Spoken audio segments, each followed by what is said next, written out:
This is the D6 generation with your hosts, Craig Gallant. If you're getting any compensation, it's not charity. Russ Wakeland. You put me on a boat with frickin' dragons attacking me and whatnot? Now we're talking. And John Gibson in the third chair. A gamer who does voices who isn't Eric Summerer. With contributions from Total Fangirl. Vampires do not sparkle. And our loyal listener. Are you crazy? That's like 400 hours of gamer nonsense. Welcome to another edition of Rapid Fire, the roundtable discussion of all things gaming, coming at with the speed of a giant, heavy Russian train rolling along on those Russian rails at full steam. Woo. Today's edition is brought to you by Eclectic Gamer. Eclectic Gamer is looking for beta testers for a website that gives customized board game ratings. Check out eclectic-gamer.com/ratings. I'm Geekly McNerdigan, your host. Today our panelists are Russ Clockworm Wakeland and cosplay mutant, vocal guru, and solo game designer John Carl Ritter von Giegel Gibson. Let's begin. Issue number 1. Throughout history, mankind has enjoyed playing games. From colored rocks to dice to cards to board games, we are a race who likes to simulate having fun. From what to do when you're alone. Play solo games, of course. And reaching back to the 1600s in Europe, where folks first started figuring out how to have fun alone with a deck of cards. Question. Although in America we call these solo card games solitaire, the rest of the world knows them by a different name. What is that name? On the rocks, Russ. Cards in the shape of a tree. Jilted John. All by myself. Apparently it's the United States and Canada. Those games are called Patience. I don't get it, but there you go. Okay. Issue number 2. Rail transport is a means of conveyance of passengers and goods by way of wheeled vehicles running on rails. Go figure. It is also commonly referred to as train transportation. For some reason, gamers love train games. In fact, there seems to be more rail-oriented games than nearly any other theme that I can think of, except maybe farming. I don't know who they are, but those train game fans must be out there somewhere. Question. What was the century of the first example of rail transport in the world? Cecil Rhodes Russ. 1600s. Jean-Jacques Meyer-Jean. I shall go with the 18th century. And that would make you both horrifically wrong. The earliest evidence of a railway was a 6-kilometer Diolkos rail wagonway, which transported boats from across the Corinthian Isthmus in Greece during the 6th century BC. Oh, jeez. Wow. Trucks pushed by slaves ran in grooves in limestone, which provided the historical track element. The Diolkos ran for over 600 years, by the way. Wow.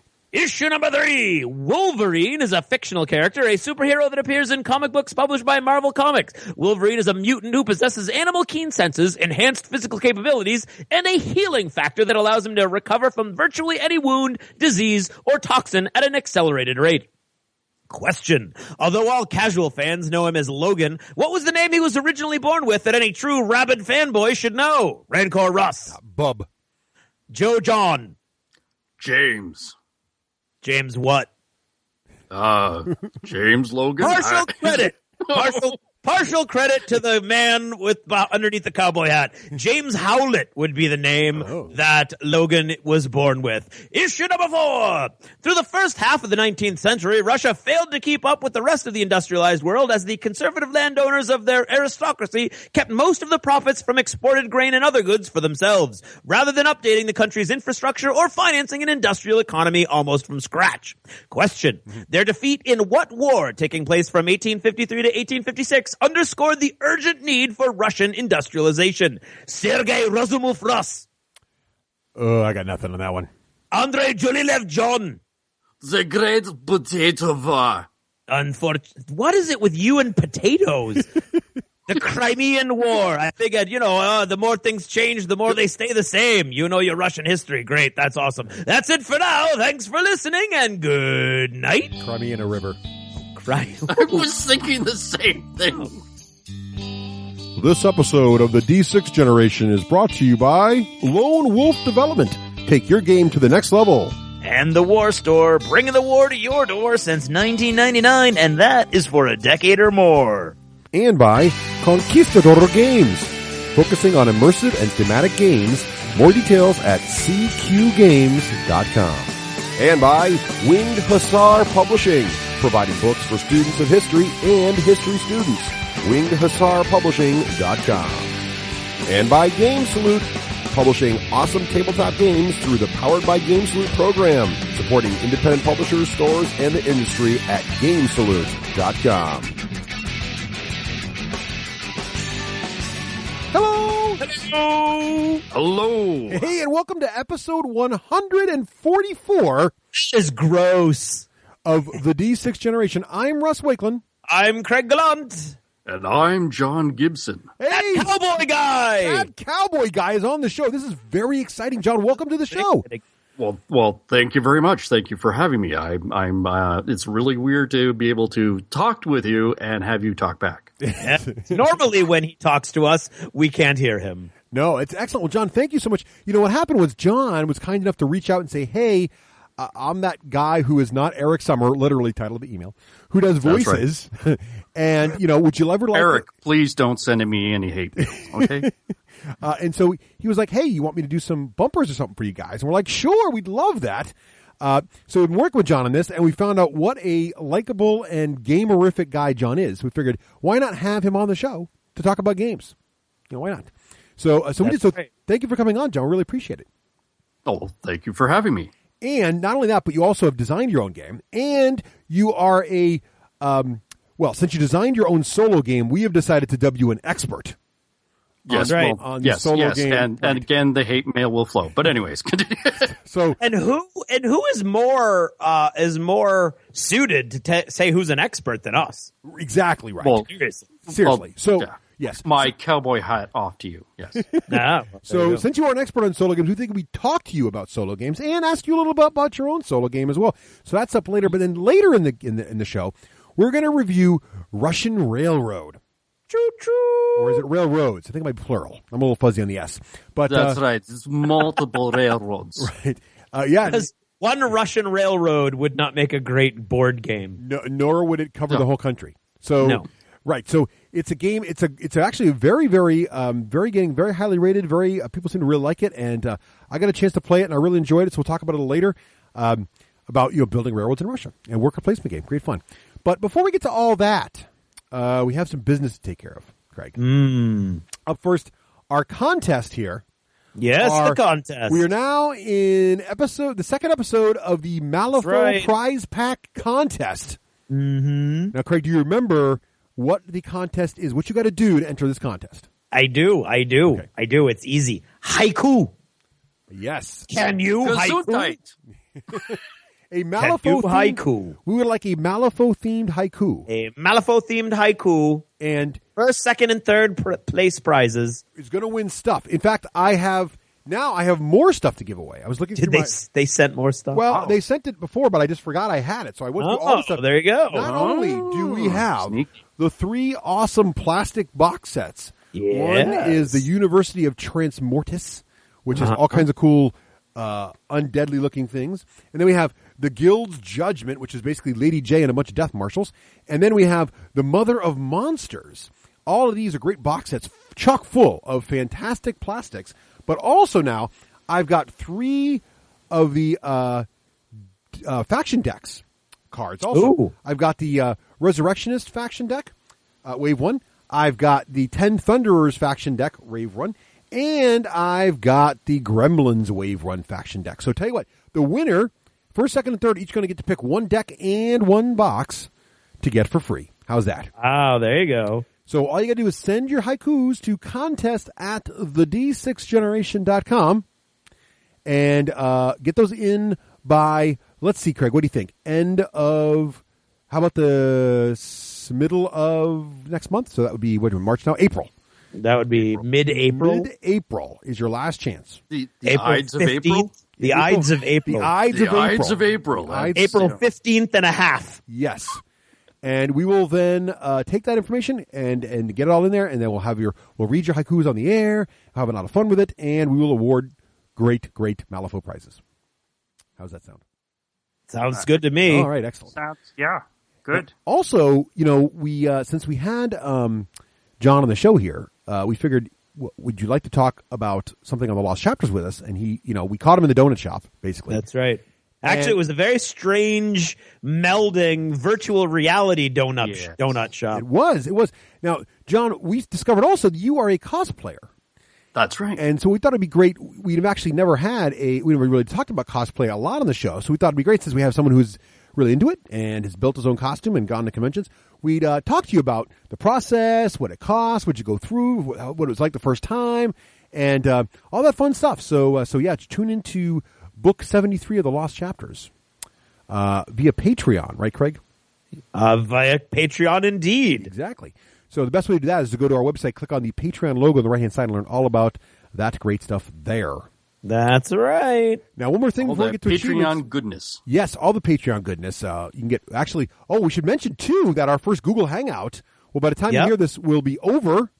So that is true. We are now doing over. Yeah. So what we're doing is we're doing Google Hangouts. Game over, man. Exactly. Yeah. So don't miss out next time. What you want to do is we do a Google Hangout now every other month. This is the first one that just passed by. You want to keep up with current events, man. You do. That's right. So go into Patreon, support the show, and if you support the right level, you'll be invited to our cool Google Hangout thing every other month as well. Is the Google Hangout thing level specific? It is level specific, yes. What level is the Google Hangout? It is the $5 or more level. Oh, okay. Yes. Have we said that? Because I don't know if anybody else knows that but you. I'm going to go check that out. Yeah, why don't you check that out? Maybe it's on your website. I'm going to go look at that. You know what I'm going to do? I'm going to go to patreon.com/the D6 Generation. On the air right now. Again, riveting radio. Scroll down to where it says... No, don't click on that. No, scroll down. Viruses. Right, no, scroll down to where it says where you can get the things for supporting the show. It says, like, at the 6+ level of enjoyment, you get Not Too Horrible, you get access to the forums. At the 5+ level enjoyment, you get the Lost Chapters as part of the Patreon deal, which is what we're just talking about. Oh, there it is, yeah. Then at the... Google Hangout. Yes. Yeah.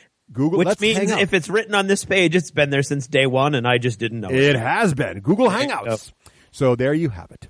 So, all right. So we're doing that as well, so check that out. Now, also, Craig... There's this little event coming up.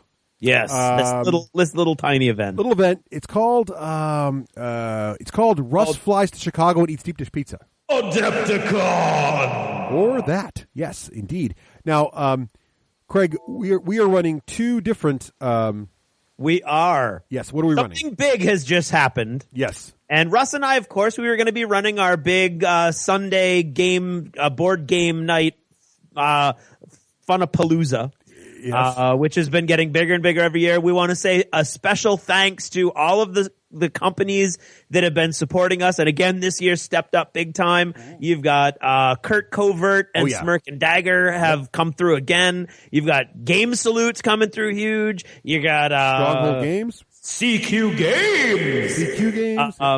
And of course, Stronghold Games, which is actually a bronze level international supporter of the International Tabletop Games Day, which happens to be on Saturday of the Temple of Adepticon. Right. And so basically what happened was the people who are throwing Adepticon have now decided they want to have a big event on Saturday. And because Sunday's main focus is big board games, what they wanted to do was focus on more fun, rowdy, rambunctious social games, which we also play on Sunday, by the way, because that's pretty much all I play. Light and fast games, yes. Yep. So we are going to be featuring some Werewolf. We're going to feature some Bang the Dice game. You got We're even contemplating maybe doing a Space Cadets Dice Duel giant 16-player monster game. Oh, yes. And if we're very lucky, I won't promise anything. But yes, Space Cadets Dice Duel.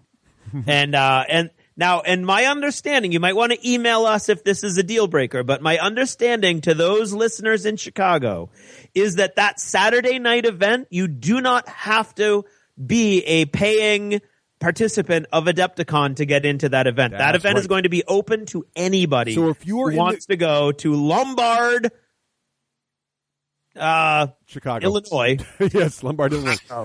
Lombard support. Chicago. We are professionals, people. Don't try this at home. Chicago.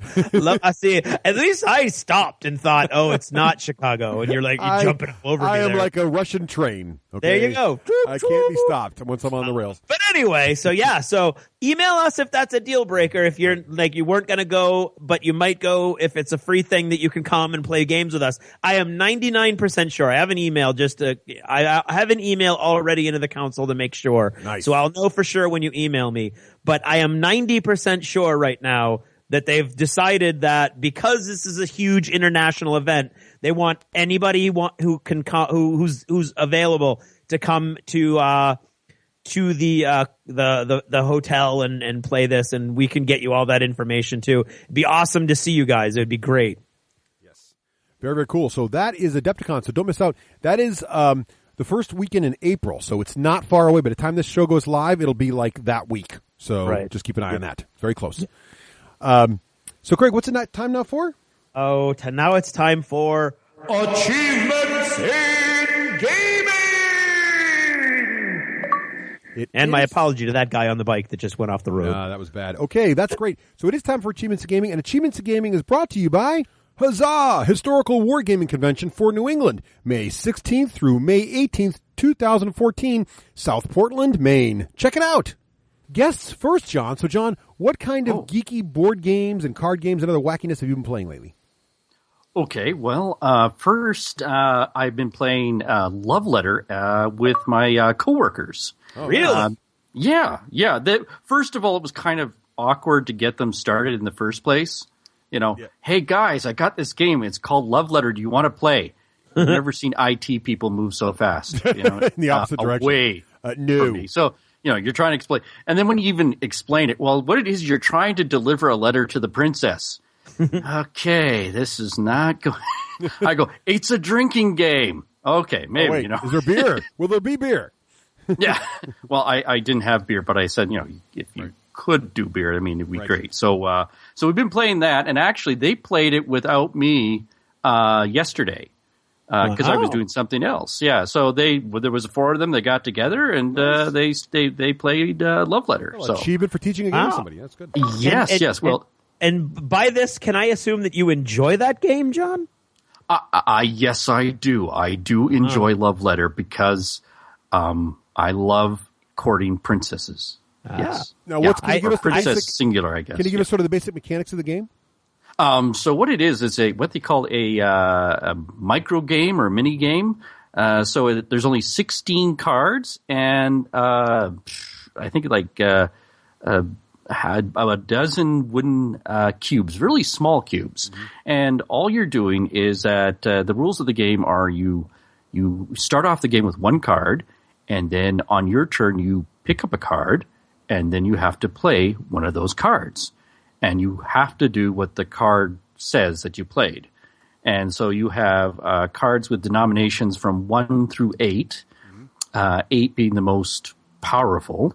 And 1, there's 5 1 cards. And the idea is that to win the game, you either are the last person standing because you eliminated the other players, or if you run out of cards to draw from the draw deck and there's more than 1 player left, whoever has the highest card wins that round.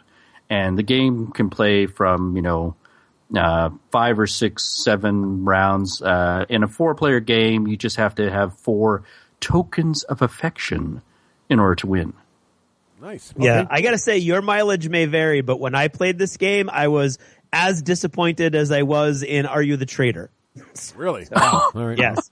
Yeah, I think I rage quit after the first round. That is a very low recommendation. Yeah. I played it with my nephews and we enjoyed it, and I played it with coworkers and they enjoyed it. So it could have been the way the person teaching it was teaching it. All right. But I know I was eliminated in the first Were you beaten with a mallet? No, I was eliminated in the first go around of the first hand of the first round. All right. Well, and in a way that I was like, oh yeah, I'm done. No, that was just the first round. Oh no, I'm pretty sure I'm done. And I. Wow. Yeah. Okay. Well, no hard feelings, but like I said, So Love Letter not universally acclaimed, apparently. Okay. No. But I do know people who love it. Okay. So I'm open to the fact that it might have just been a bad day, might have been a bad teacher. I don't know. I don't even remember who taught me. I just remember, sorry, you have to do this. And, that means you end. Oh, you're done. Right. It's Yes. like, okay. Yes. If you have 2 cards to play, one of them, you play it and you're forced to do what it says and you don't want to do that, Yeah, right. I understand. But anyway. So what else you playing, John? Okay. I played Freedom, the Underground Railroad. Ooh, I actually played it. I've played it with other people, and just recently I played it solitaire. Yeah, how'd you like it? I think it's a really great game. The theme might be, Off-putting to some? Off-putting, yes. But yes, it deals with slavery. But the thing is it's a cooperative game, and nobody actually plays a slave owner. You're so it's not like guys. you're all the good guys. You're cooperative. You're trying to get slaves to Canada, where I'm from. So we're home of the so there you go. free. That's it. We'll just end it there. Hey now. Don't send letters Trademark to violation. Trademark violation. Yeah, send letters to that Cowboy Guy. We got the red and the white, but we dropped the blue. I don't know. Did you? Okay, actually, just a side note. You've seen the Canadian flag, the red and the maple leaf, and originally they were going to have blue and blue representing the 2 oceans on either side. Right. And then they thought, well, we'll just drop that and just go with red and red. So we wouldn't, get you guys all. So no red, white, and blue. Look, everybody else is red, white, and blue. You might as well have gone with a trend. It's like every other country's red, white, and blue. It's a thing. That's right. So we just thought we'd go with white and red and leave it at that. Right. So, but anyways, yes. So back to the game. So yes, you're all working on trying to get the slaves to Canada. Right. And so I played it solitaire, and it's the first time I lost. So evidently, I must be playing with other players that are better at the game than I am, because the other 2 times I've played the game, we've won. Yes, and I lost it was very close, but yeah, I just couldn't. Yeah. I ran out of money, and money is very tight in this game, so you gotta really be careful how you spend your shekels. I'm looking forward to trying this game. I picked up a copy myself, and I do like historically themed games like this, where they're kind of educational as well as fun to play, like Founding Fathers. So I'm looking forward to. And what a fascinating period in history it is. Yeah. Yes. All the cards have little footnotes and stuff like that about the real historical people or historical events and things like that. So it's a little bit. It's history in a box. Right. Cool. The other another game I played was my own game, Infection: Humanity's Last Gasp. Very nice. That's published by Victory Point Games. Did you win your own game? Now, yes. Oh, good. Actually, there you go. I was designed. Yes. I was teaching my nephew how to play it, and actually, no. Wait a second. Let me step back here. We didn't finish the game. We all right. The reason was I was. We're looking into maybe turning it into an app, and so I was just sort of explaining him the game and how it worked and stuff like that. So we played the first 4 or 5 rounds of the game just so he could be familiarized with it. But I'm not too sure. The app market is so flooded with games, and you really have to invest some money in the Flash and stuff like that. Right. So I don't know if. Well, we'll see. We'll see what happens. Right. But yes, and then I played a little game called Russian Railroads. Yes, which might be brought up at some point. Yes, we'll talk about that later. That's going to be a lot of fun. Vygovtye Pazroski? Do you speak Russian? Oh, no. Not 9. Oh, niet.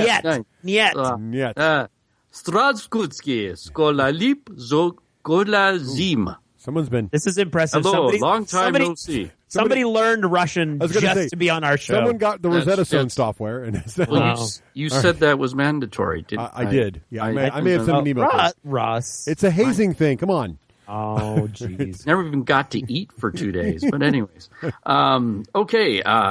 Railroads, we're going to get into that. Yep. Lewis and Clark. Ooh. That is a really good game, but don't play it with 5 people. It's just too long. There's just too much of a wait between turns. But I'd say 3 people is the sweet spot.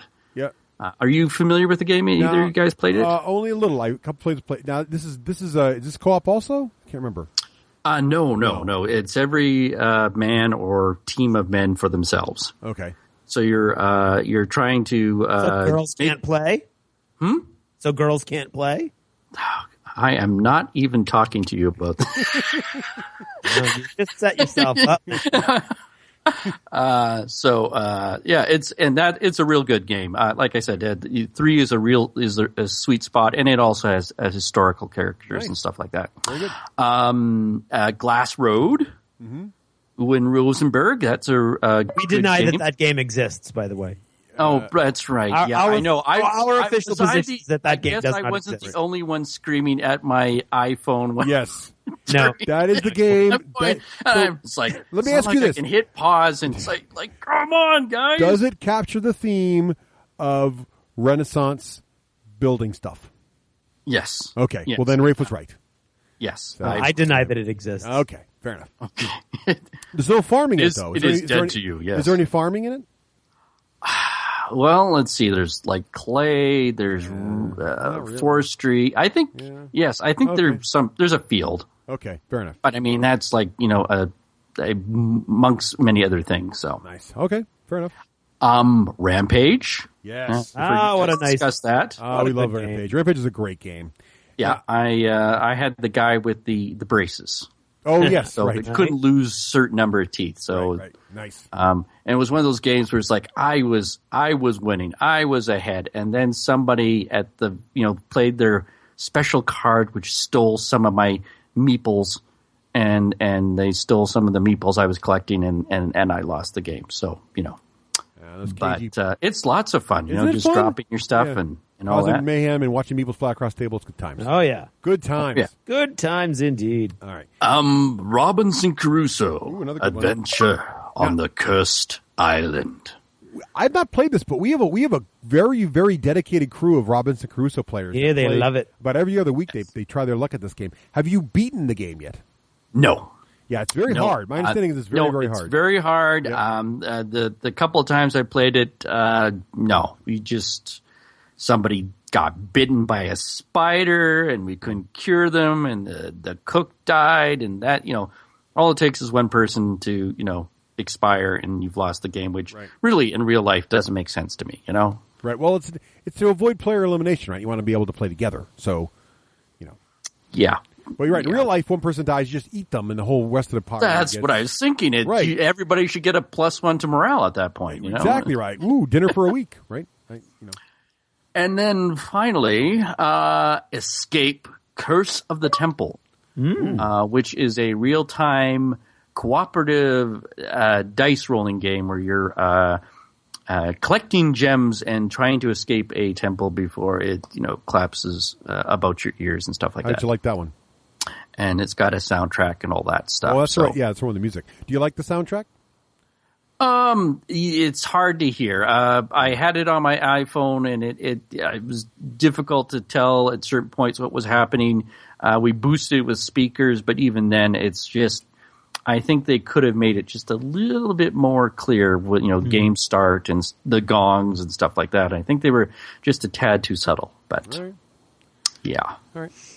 Yeah. Okay. It's fun though. Well, fun and fast and furious. That is it's very much like Dice Duel. Oh, is it? I'll have to try it out. I've not played that one yet. But John, that's quite an impressive list of gaming. That is you've been a busy man. You have. Well, yeah, I and some of them have maybe been a couple of weeks ago. I've been busy with other things, which I will get into later on. All right.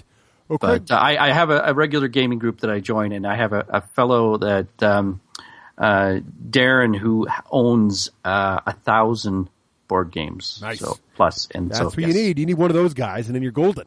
Yes, exactly. So, Craig, what have you been playing? Darren Bizant. What have I been playing? Well, I'm still playing a lot of Wild West Exodus. Ooh, nice. I'm enjoying it a lot. I played, unfortunately, Chris learned how to use Sky Spirit, so I can't play him anymore. Oh, dear. So now I'm playing Dave, and he's playing Jesse James. So until he learns how to play Jesse James, I'll play him. Okay, good. And so did you beat Dave? Dave? So Sky Spirit really, I don't even know how to deal with Sky Spirit. Sky Spirit is the mutant bird eagle guy who can fly around and doesn't need line of sight and has 24-inch range, which is pretty darn long for this game, and a very strong weapon, high power weapon, and yeah. So he realized, oh, wait a minute, I don't have to fly him out into the middle of the board where you shoot him? I was, well, you don't have to, but nice. You can. Right.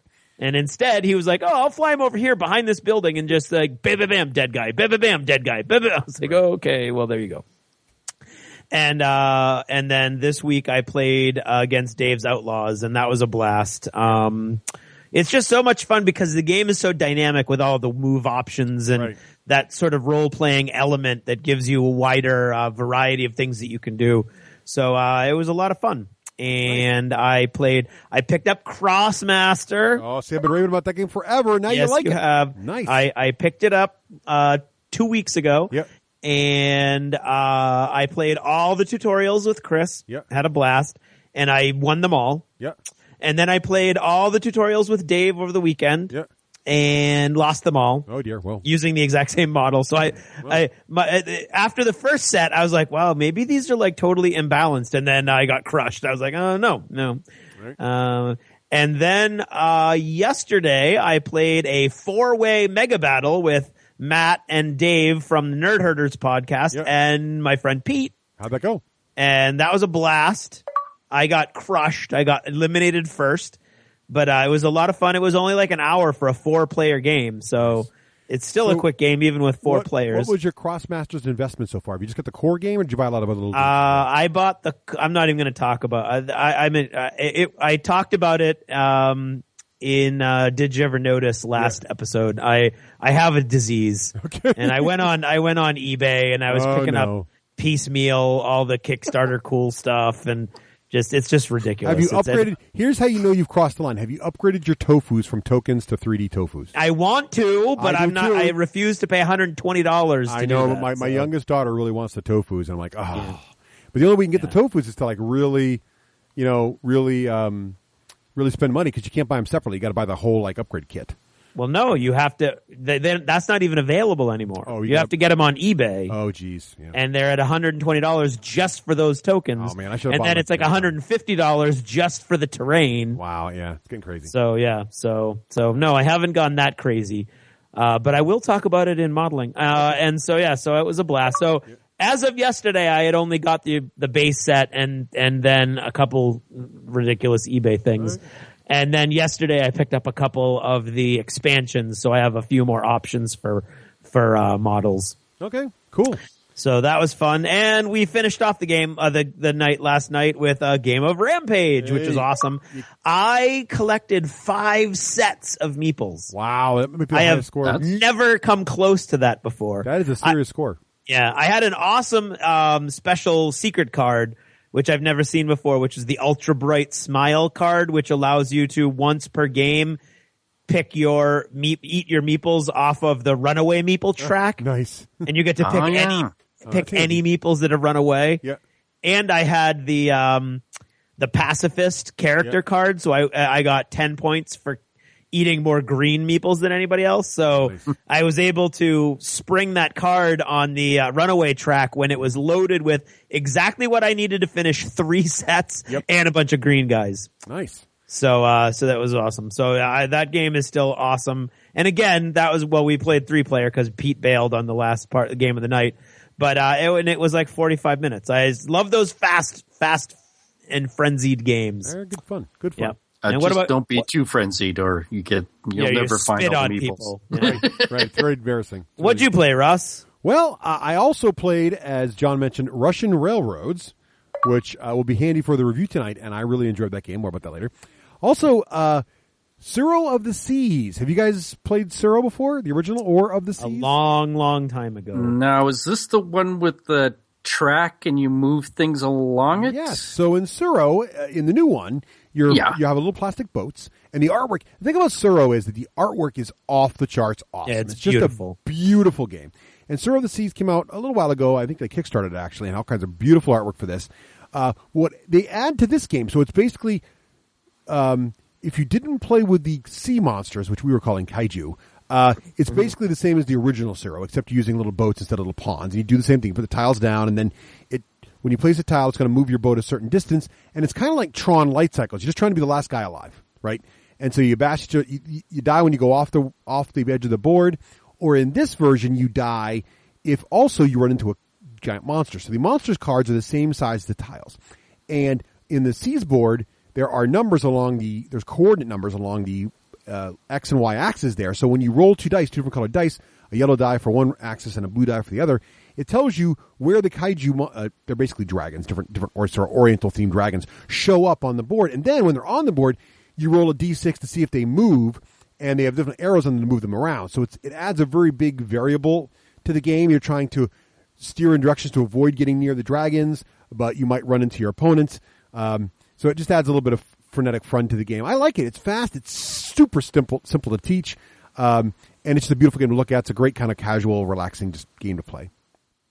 So it looks like, 8 people can play this game? Yeah, it's a crazy number wow, of people. That's just, I guess 2 to a side, eh? Yeah, but the thing about it is that, to remember, is because the monsters are flipping all over the place, at that number of players, you can be a little strategic, but there's not a lot of places to go. So you're going to kind of just be like, and then all of a sudden, there's 2 of you left.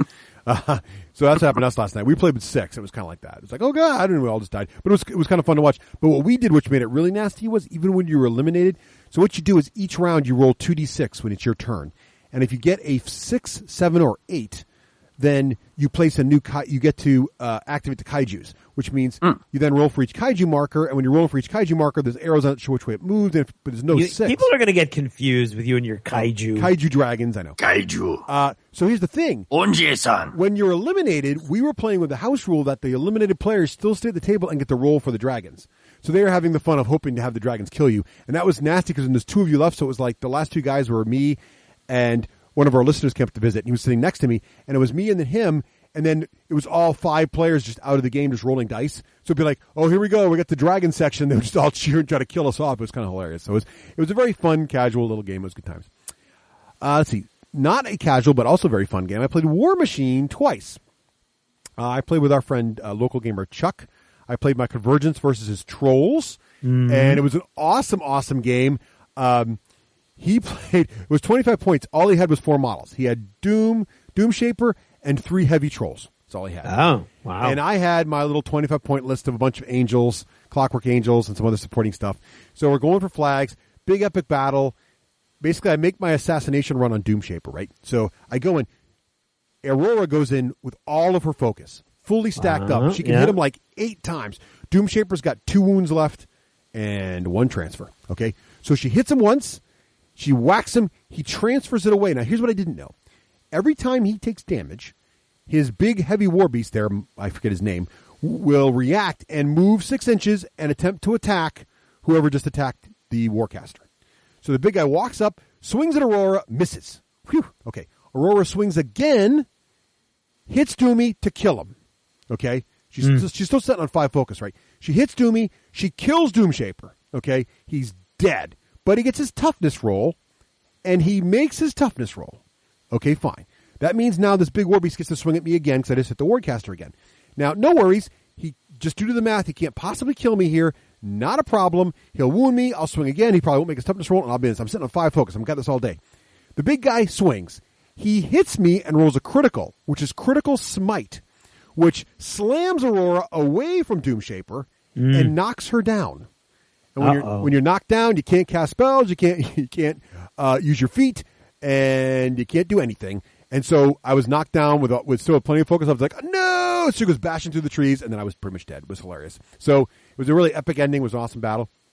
And then I played Jeremy against his Menoff, one of our local players, Jeremy. My Convergence also lost there as well. So the good news is that the Clockwork Angels are, in my hands, completely beatable. That's pretty much the scoop there.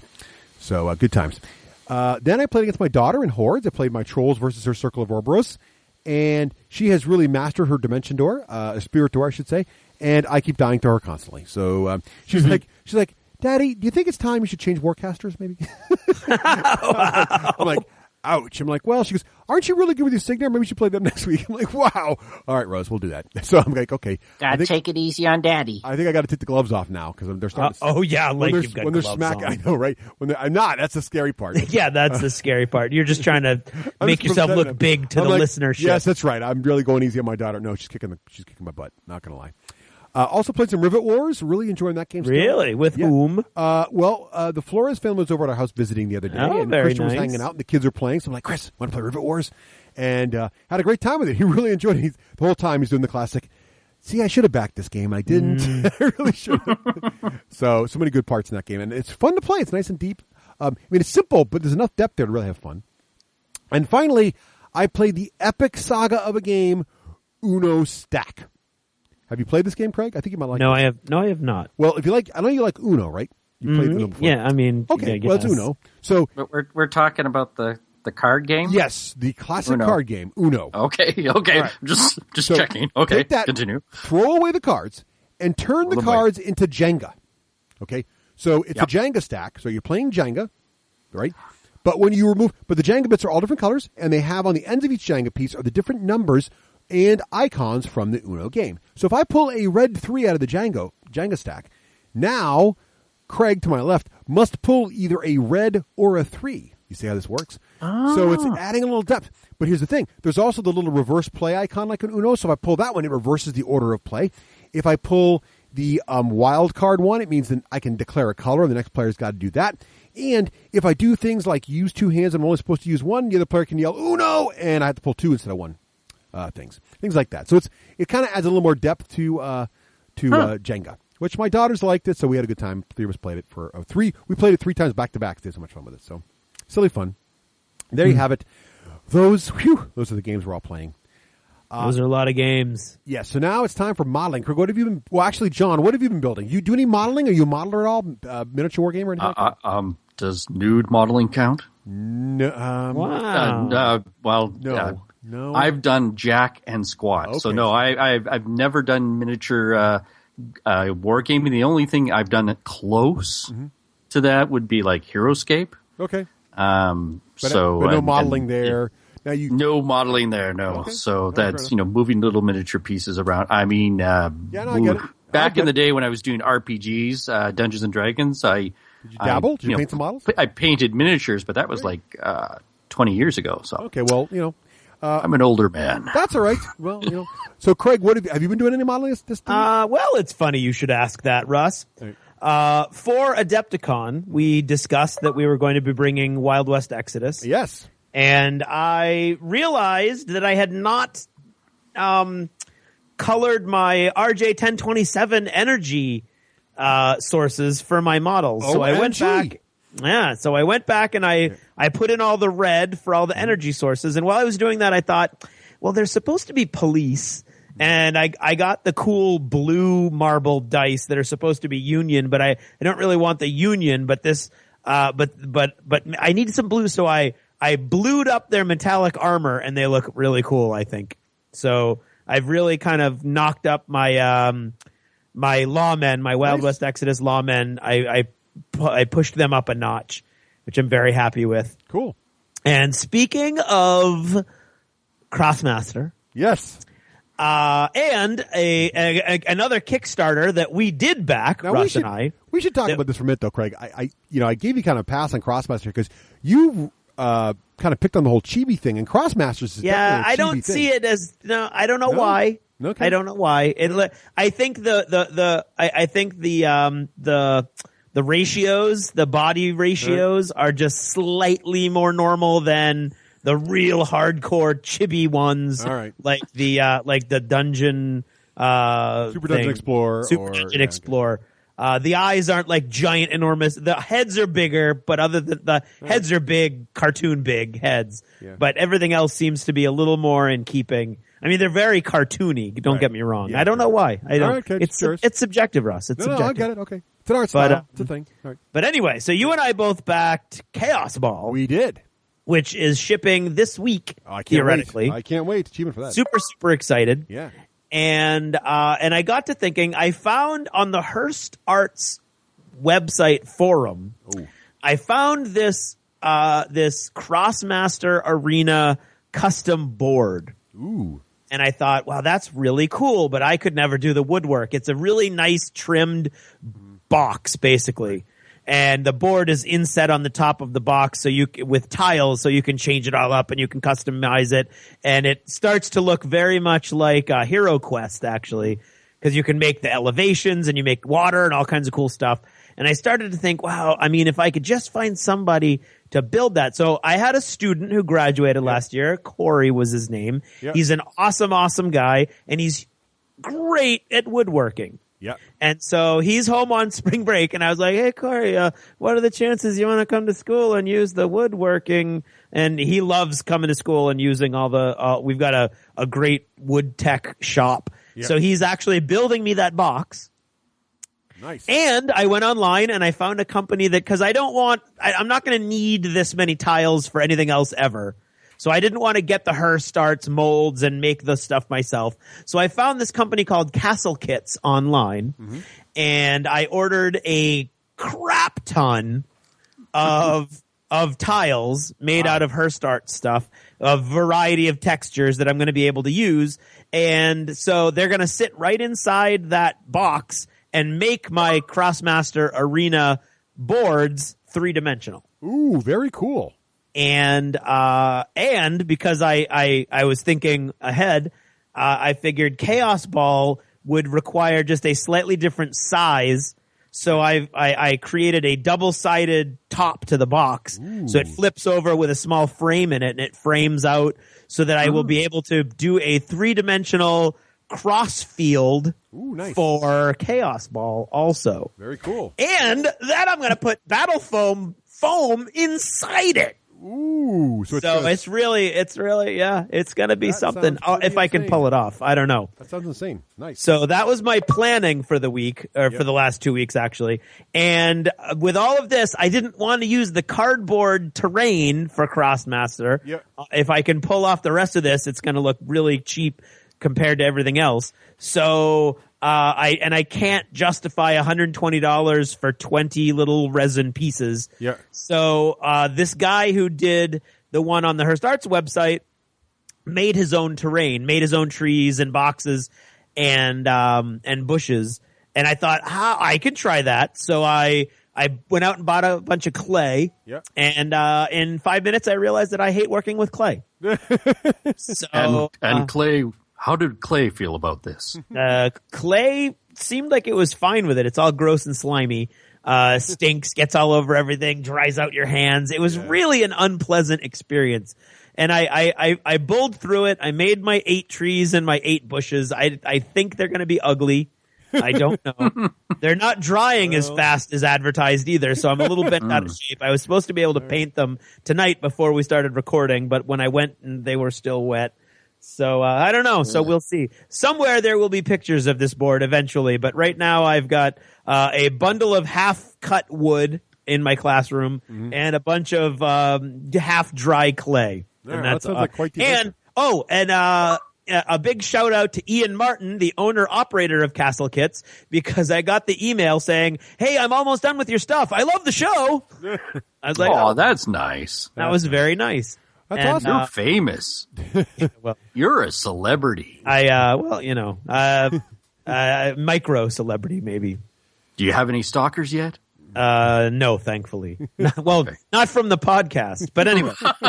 Not that we could talk about. But yeah, so Ian gave me a little shout out, so I'm giving him a little shout out, and I wanted to thank him for that. And it was fast too. I figured literally I'm asking for over 200 items. So it was going to be over like 40 castings that I was asking for. Yeah. And that's a lot of castings of these little molds. So I figured it was going to take weeks and weeks and weeks because he does them to order. Right. And literally like 3 days later, I got that email. Right. I was like, oh my God, that's amazing. So it's going to be like just about a week from when I ordered them to when I get them. So I'm super excited. So thank you, Ian. And that's all I did for modeling. What about you, Russ? Not much. I was just working more on my Convergence, getting them assembled again. They fall apart very easily. So I'm deciding, they look like they would. Yeah, they do. I got to pin them or green stuff them or something. I got to work. And one quick thing. Yeah. This just in.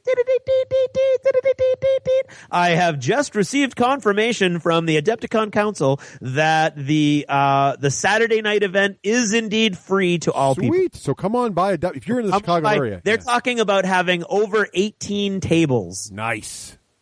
Set up all free. Yeah, come on down. 18 4x6 tables and 2 other sections in another ballroom that will be available if we spill over. Achievement for that. Yeah. So that is awesome. That is awesome of the Adepticon Council too, because that is a crazy, well-run convention, and you're going to be able to get in there and look at stuff, and I mean, you won't be playing in any other events for free, but you'll be able to look at all the cool stuff, look at all the terrain, look at all the armies, and play in this big event and we'll play Werewolf, we'll play all those other games too. So that's going to be awesome. Very cool. All for no charge. The first hit is free. That's right. That's right. Get a little taste, and then all right. So you'll want to pay next year. Okay, Go ahead. Geeky goodness, John. What have you been doing for TV shows, movies, books? This is bigger than his games played. I know. He's a very prolific geek. He's worse with bullets than you are. I think my bullets have bullets. Yes, they do. They do. They do. He's not even exaggerating, folks. Seriously. Just don't now. By the way, Craig, I noticed that you did delete the thing that I added to your list. So, did you? Good catch. I thought it was a typo on my phone. Yeah, he's also the first guest we've ever had that came in and sabotaged bullets. So, just to put that out there. Well, now, mind you, I did it, several hours in advance. So I saw you were on there, and I thought, because I watched the little Craig Gallant box moving up and down the Google Doc. It's kind of neat. So, but without any further ado, let's start with TV shows. Yes. I watch a lot of television. I'll admit that. So, first of all, Helix, which is like Infection, the TV show. Ooh. Yeah. I've been enjoying that. It's taking place in the Arctic or Arctic realms, anyways, far north, and it's dealing with a rampant virus that's attacking a research station, and that can't be good, right? That can't end well. That does not end well ever. We'll I guess we'll see. I haven't finished it yet. I've got it on PVR, so I think I'm like 3 episodes. I think it's a mini series, so I think it's like 10 episodes. So I've got, I think I'm on episode number 7 right now. So maybe I'll finish it off on this weekend or whatever. But I'm enjoying it so far. It's kind of neat. There's just like all kinds of different mysteries, and you're like, I'm not too sure what's going on here. So, but I'm enjoying that show. I think that's on Showtime. Okay. Agents of S.H.I.E.L.D. Yeah. Now I think Agents of S.H.I.E.L.D. is getting better. What do you think? Now here's the thing. I have a low threshold for enjoyment for superhero goodness kind of thing. So I'm not as critical of the show as maybe other people are. Mm-hmm. I'm enjoying it. I'm going along for the ride, and all those little Easter eggs and things like that from the Marvel universe and the Marvel movie continuity universe and stuff like that. So I'm enjoying it. Having Sif in there in the most recent episode, the fight scenes were just amazing in the bar. They really were. Yeah, that was like people like.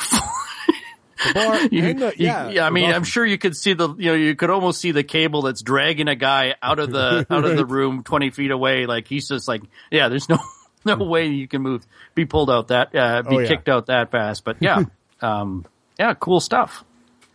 Arrow, which is the DC, the CW show. I was into Arrow in season 1. I just haven't watched it in season 2. Is it better, worse, the same? Like I said, I have a low threshold. Okay. I'm enjoying the heck out of it. It's I think at some point they're going to be introducing the Flash. I guess it's going to be a spin-off. So they have a character that's in the show that there was an explosion, and there was like, one of those, what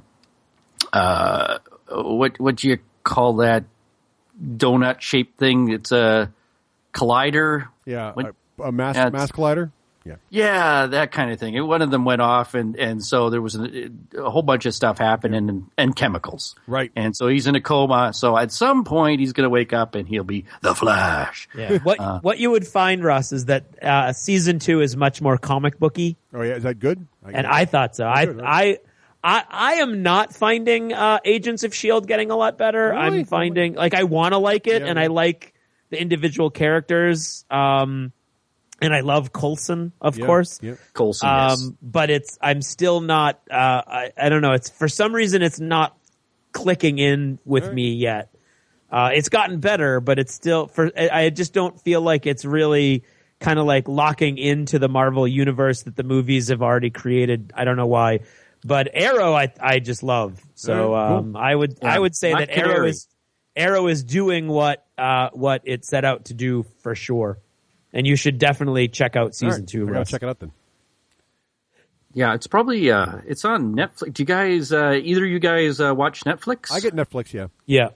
Yeah. So I'm not too sure. I think I saw it listed on Netflix there. Cool. I'll check it out. Some new shows that just came out recently. Believe, which is a show about a girl that I guess she has telekinesis and a bunch of other powers, and this escaped jailbreaked convict that was on death row, who was convicted for a crime he didn't commit. It was the one-armed man. No. Yeah. That's it. It's exactly, yes. The Fugitive. Caught that reference. And so anyways, he's been given responsibility to look after her, and I guess there's going to be, I think it's sort of like along the lines of Touch. Yeah, okay. So we'll see how that goes. Resurrection. I think this is a remake of a French television show about people coming back to life in this small town. I think it's called Acadia. And so, the first episode was about a little boy, 10 years old, who comes back from the dead, and he wakes up in China. Oh, wow. And he's been dead for 30 years. Oh, wow. So it's like, ooh, okay. So what's this? So there's all kinds of mystery, and the thing is we'll see how it goes. But there's only so long that sometimes you can pull that off, mysteries. Right? Yeah, right. But, Intelligence was another show I've been watching. Almost Human, which is the one about the cop who's working with a cyborg that experiences emotions. My favorite sci-fi show right now, Almost Human. I like that one a lot. Almost Human is great. Yeah, it is. Yeah, and lots of little, and I think it's filmed in Vancouver, another one of those places where Vancouver is the city that is every city on Earth. Vancouver's really advanced then. It's supposed to be Baltimore, though. Or somewhere in it's Philadelphia. I mean, sorry. It is Philly. Right? And there's these references to the wall, and I'm still wondering what that is. That's great. They've been looked it up. I didn't know it was Philadelphia until the season finale, to be honest. That wall thing was that is the only thing they've done that sort of rang false with me in the whole show so far, because there was like no mention of it, and then all of a sudden it was this big deal. Yeah, exactly. By the way, there's this huge wall. Oh, really? By the way. So now we're in Metro. They came from the other side of the wall. Right. So now we're in Metro City 1. Oh. And, well, that or winter is coming. That's so, true. You got to worry about that. And then finally for TV show, Grimm. Yeah. Now, okay, so Grimm. I enjoyed the first season. Yep. I got, 3 or 4 episodes into the second season. And for some reason, Nicole and I just stopped watching it. I don't even remember why.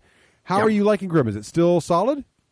Getting better? Still solid for me. I still like it. I really like the characters. I enjoy the characters. I love the humor. Yeah. It's a nice, relaxing, fun show to watch. It's not terribly deep. Sure, it's the freak of the week, but yeah, it's light entertainment for me. Okay, cool. Shows that I have dropped would be Revolution. Yeah, well, I could have told you that. Oh, I watched the whole first season. It was kind of funny is that your big complaint was the muskets. Muskets, yes. And I think they stopped using them after 4 episodes, and then it was machine guns all the way through. And is that when it got bad? Because maybe the muskets were a mistake. They should have left them in. Maybe that was the problem. Well, here's the thing. Every episode there was a machine gun fight, and it just started to get really repetitive for me. It just, here comes another machine gun fight. It's like, okay. Yeah, I was okay with that. Yeah. There's a certain point where it's just, I don't know. Yeah, it was getting too much for me. I'm still following that one. The metaphysical nanobot angle thing is a little freaky to me, but I still like it. And that's it for TV shows. Nice. Should I continue? Oh, please do. So Okay. that's a hearty mix you got there. Nice. Okay. Movies. Yes. Recently, I saw After Earth on pay-per-view or whatever. No, actually, no. I saw it for free. It was on demand, but it was like when I waited till it was free. So that's the Will Smith movie with his son. Yes. How'd you like it? Not very good. I mean, I was going to say, if you go all in on this one, then you do have a low threshold. I managed to make it all the way through, but the ending fell flat for me. I don't know. All right. M. Night Shyamalan is just, I don't know. He's just, there's only so many nails that the coffin can hold. That guy was any wood left. I don't one know. and a half trick pony. That was M. Night Shyamalan. If I flip the coffin over, I think there's a few more places I can stick nails in. Maybe. I don't know. But all right. At this point, there's not much wood left. I, Frankenstein. I saw that one in the theater. It got a 4 on Rotten Tomatoes. The only reason I saw it was because, I think what it was my wife was shopping or something, and I was at the mall, and it's like, okay, why don't I go see a movie? And it was the only one that I hadn't seen at the time that I could go see it. And you don't want to waste it on a normal movie that you might be able to get your wife to go to. Well, yeah, okay, exactly. So I understand completely. For our listeners, though, who might not be aware of Rotten Tomatoes, that's 4 out of 100. Yes. Sorry, yeah, that's right. 4 out of 100. Yes, it's Was it worthy of a 4? Picture this. So you say you have a barrel filled with tomatoes, and it's been there for 6 months. It's that one that's really wedged into the grooves at the bottom. Yeah, this is the movie. So was a 4 high or low on the rating scale of 100 for this movie? Low. No, 100 is good. No. I mean, did the movie actually live up to the 4? Or yes, it did. Okay. Yes, yes. It was like a comic book-ish. Yeah, I think it's based on a comic book. So let me ask you this: I see next on your list is Gravity. Now. Yes, Gravity got a lot of Academy Awards. What did you think of Gravity? More nominations than rewards. Yeah, really. Fair enough. What did you think of Gravity? Okay, so I saw it in IMAX 3D. Yes. As did I.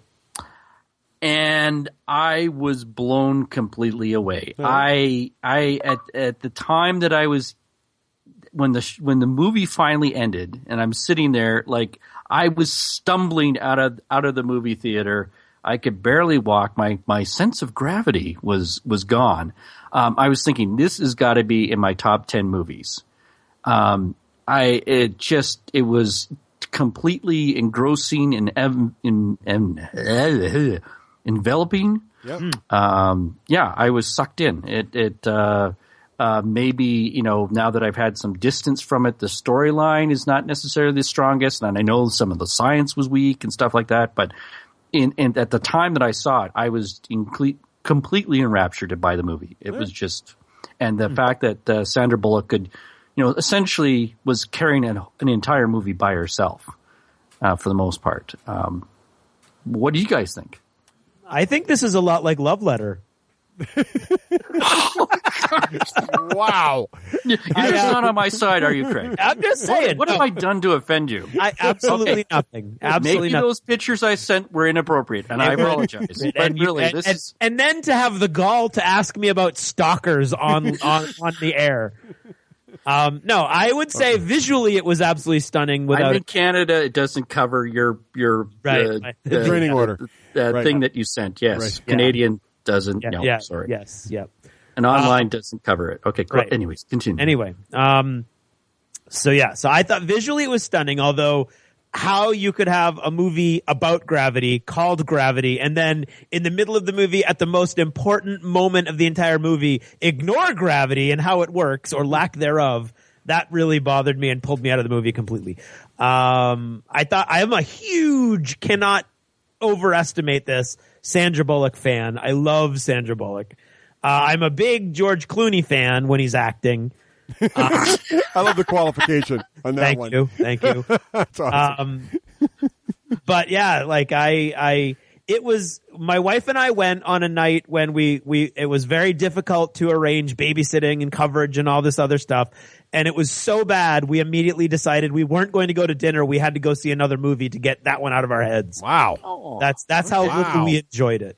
And having seen now the majority of the nominees for Best Picture, I would go back and say all over again that it didn't deserve to be in that. It deserved a lot of the awards it got, but it didn't deserve. I don't think it deserved Best Director, and I don't think it deserved to be in Best Picture or any of those more universal categories. But that's just me.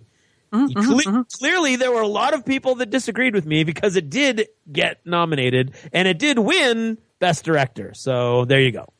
There you go. That's Gravity. See? I've not seen it yet, that right there might actually tell you that you should go check out Love Letter. There you go. Right. That's proof right there that I'm wrong. Mayhaps. Well, I mean, everything's subjective. Right. Exactly. Right. Yes. That's what I'm saying. Okay. All right. So, anything else? What else you got there? Any books or? I've got books. Currently, I'm reading Inferno, a novel by Dan Brown. Interesting.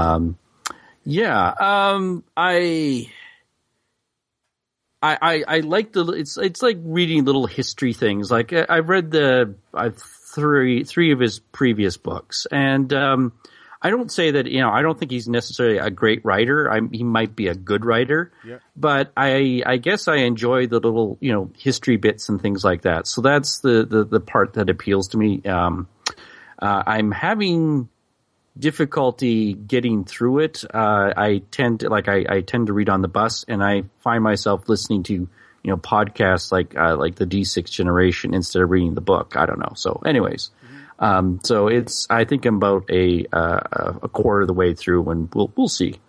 But, the most recent book I finished was, Pandemonium by Warren Fay. I don't know if I'm pronouncing that correctly, but, looks good to me. Sounds right. And so it's a sequel to another book. I think it was called Fragments. And the idea is a lot of heavy science, but imagine that there's a piece of land that had a different evolutionary track for 300 million years. It got separated from the rest of the land masses, and so its own ecosystem developed. And it just, this island that keeps on shrinking and shrinking, and things just go absolutely crazy, different type of evolution altogether. And so this book, Pandemonium, is a sequel where another evolutionary branch is underneath the Ural Mountains in Russia. And so the idea is there's these cave systems, where you have like blind shrimp and things like that. So imagine that you have a cave system where instead of it's only been a couple of million years, but maybe it's 30, 50, 100 million years of different evolution happening. And there's other plot lines and stuff like that.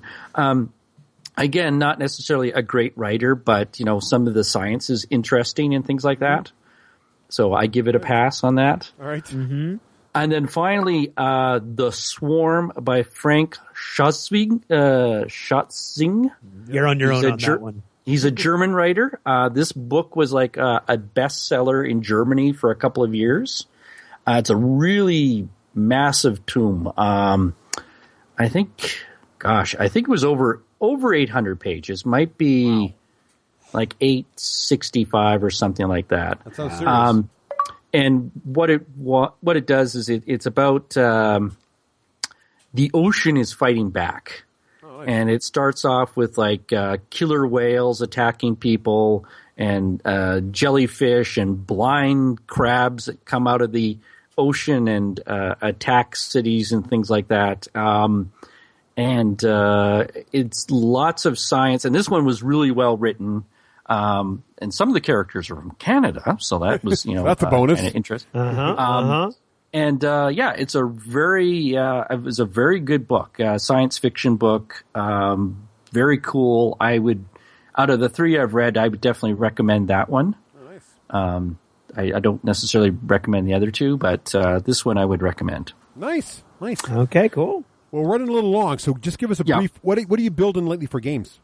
Oh, okay. Well, so I'm working on an expansion for Humanity's Last Gasp. Yeah. It's going to be a campaign setting. Ooh, very cool.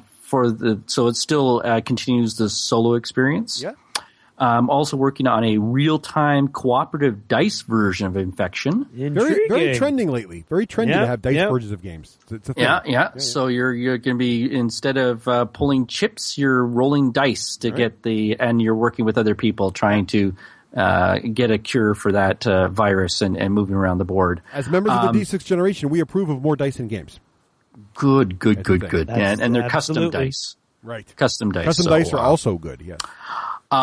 Terror in Antarctica. So this is a non-IP infringing, shape-shifting alien cooperative game that takes place in an Antarctic research station. So it draws its inspiration from Battlestar Galactica, and it's going to be for 3 to 8 players. Oh, cool. All right. Cool.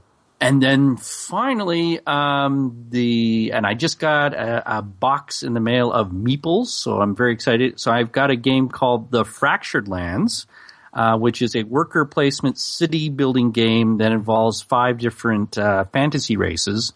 And originally, and this is a game that I had been working on for the past year, which was using custom dice, and I decided to replace the dice with Meeples and a draw bag. And I figured that might be more interesting. So, anyways, that's it. That's it for achievements. Woo, that's quite. You got an achievement. For all well, that's it for your achievements, there, buddy. Wow, he's taking control. He has. Craig, what have you been reading? Watching? Well, I'll be quick. I made a mistake, and I decided to take a chance on somebody who self-published their novels on Kindle. Okay. And I don't think I will be doing that again. Okay. So, I'm extremely disappointed. I feel like I'm reading a combination of Star Wars, Star Trek, and Honor Harrington fan fiction. So I'm not going to say who it is or anything. It's just, let's just say $3 is not a lot to spend on Kindle. And I'm just you get what you pay for, I guess. Exactly, and that's what and I'm not saying that all self-publish. I'm sure there are great self-publishing books, and that's why I wanted this to be great. I envisioned myself trying to help this guy, getting on the podcast, talking it up, and like within the first page, I was like, well, that ain't gonna happen. So that was unfortunate. I am, as I said last episode, I am letting my credits recharge on Audible, which is awesome. And of course, you can go to our website and do what, Russ? Well, you go to the website, click on the Audible link on the right-hand side, and find out how you can join Audible for a free 30 days and get a free credit to let you get a free audiobook that's yours to keep, even if you decide not to stick with the program. Even a giant book like Name of the Wind. Yes, exactly by right. Patrick Rothfuss. Yes, exactly. And that's what I'm listening to because I picked it up. I picked it up for $5 on a sale a year ago. I picked up The Wise Man's Fear for on a BOGO, buy one, get one sale they had a month ago. And that's really the benefit is not just that free credit, which is huge, but over the course of 30 days, they're going to have at least one, possibly 2 sales that are huge. You could get out of this with 2 books if you're lucky. And they're awesome. And you can't beat the price. If you join and you get that 1 credit a month, you still can't beat the price. Name of the Wind is an awesome choice for Audible. It's actually a stark contrast to the book that I'm reading on the Kindle, which is just reminding me again, like, oh yeah, that's a good book, and the other one not so much. I'm really, really enjoying it. The narrator is fantastic. Nice. Speaking of books, I have now written 2 books and made deadline on both of them. Hey, hallelujah! Pass the donuts. So I'm very frustrated with the one I'm working on now. The briefing that I got from Romeo and Outlaw Miniatures was so huge. They wanted so many things in one novel that I am now 90,000 words in which should mean I'm almost done. But I'm halfway done the outline that I did for them. So I'm very nervous. I'm nervous about deadlines. I'm nervous about Vince and ZMOC Publishing and Winged Hussar getting back to me and saying, yeah, you can't do this. And so I've panicked recently, and this week I don't think I've written more than 2,000 words for the whole week, which is really bad. And it's because I don't know what I'm supposed to do. And I'm like emailing everybody and they're like, here's one answer. Here's another answer. So yeah, it's getting very frustrating and it's basically eating up all of my free brain time. And TV, we've talked about all the shows I'm already watching except for one. Yes. Black Sails started slow on Stars. And I actually had a little free time now that my brain froze this week. And I watched, I think, 4 episodes in 2 days. And I think it's good. There's not enough naval combat so far. I think there's going to be a lot more soon. There's a little more like romantic intrigue than I would have liked to see.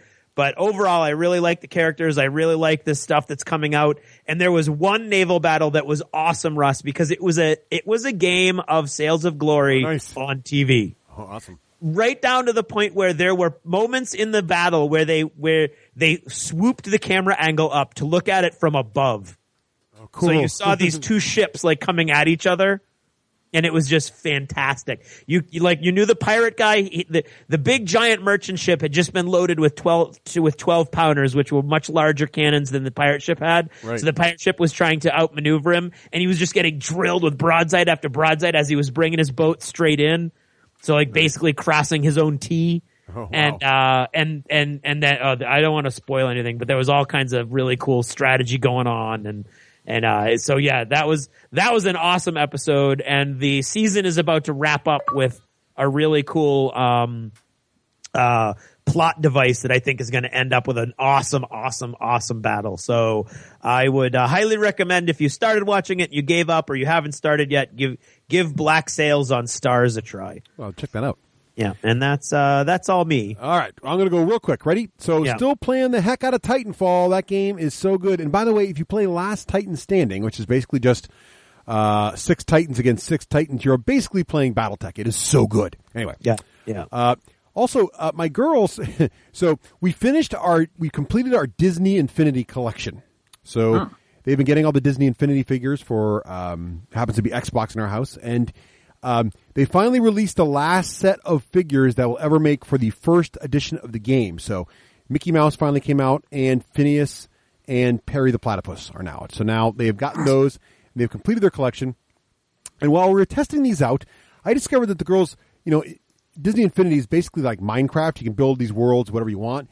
And basically what they like to do is build giant arenas and then battle their different guys.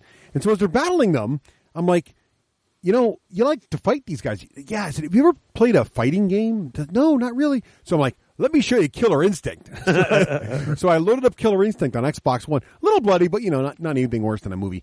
And they are totally into fighting games now. I've totally addicted them to, like, the classic, side view, 2D fighting games, Hero Shuken and all that stuff. Yeah, it's great. So they were having a blast with that. I already talked about Agents of S.H.I.E.L.D. and how I am enjoying it. I like Sif, so it's all good. Finally, who's Sif? Who's Sif? Sif is one of Thor's buddies.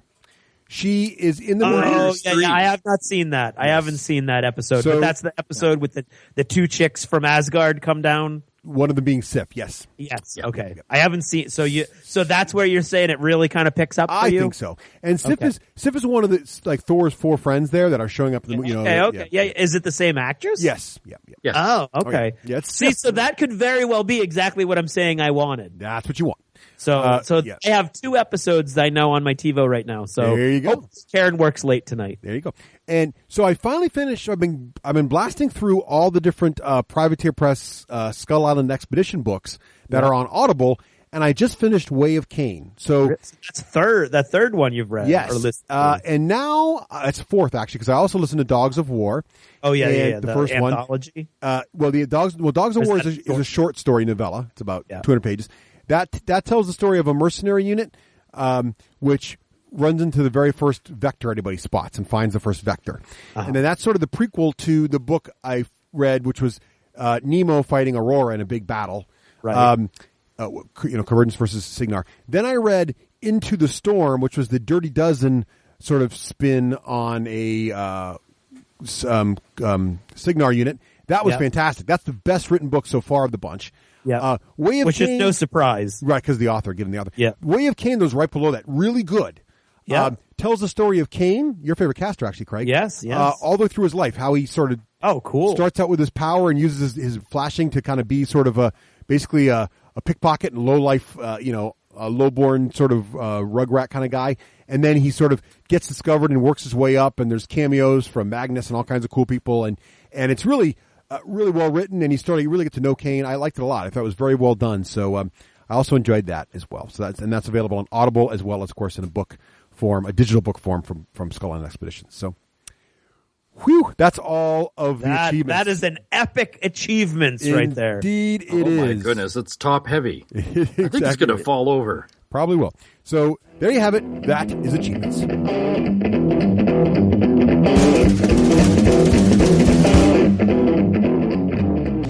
You're listening to the D6 generation. Born to Game.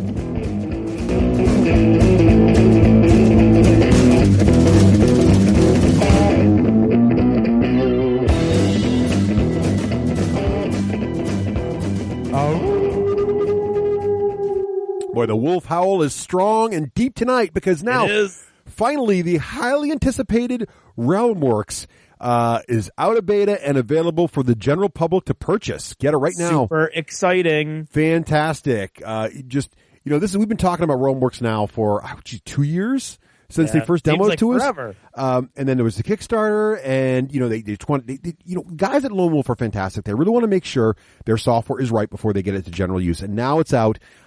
Realmworks is the best possible way you can manage your RPG campaign.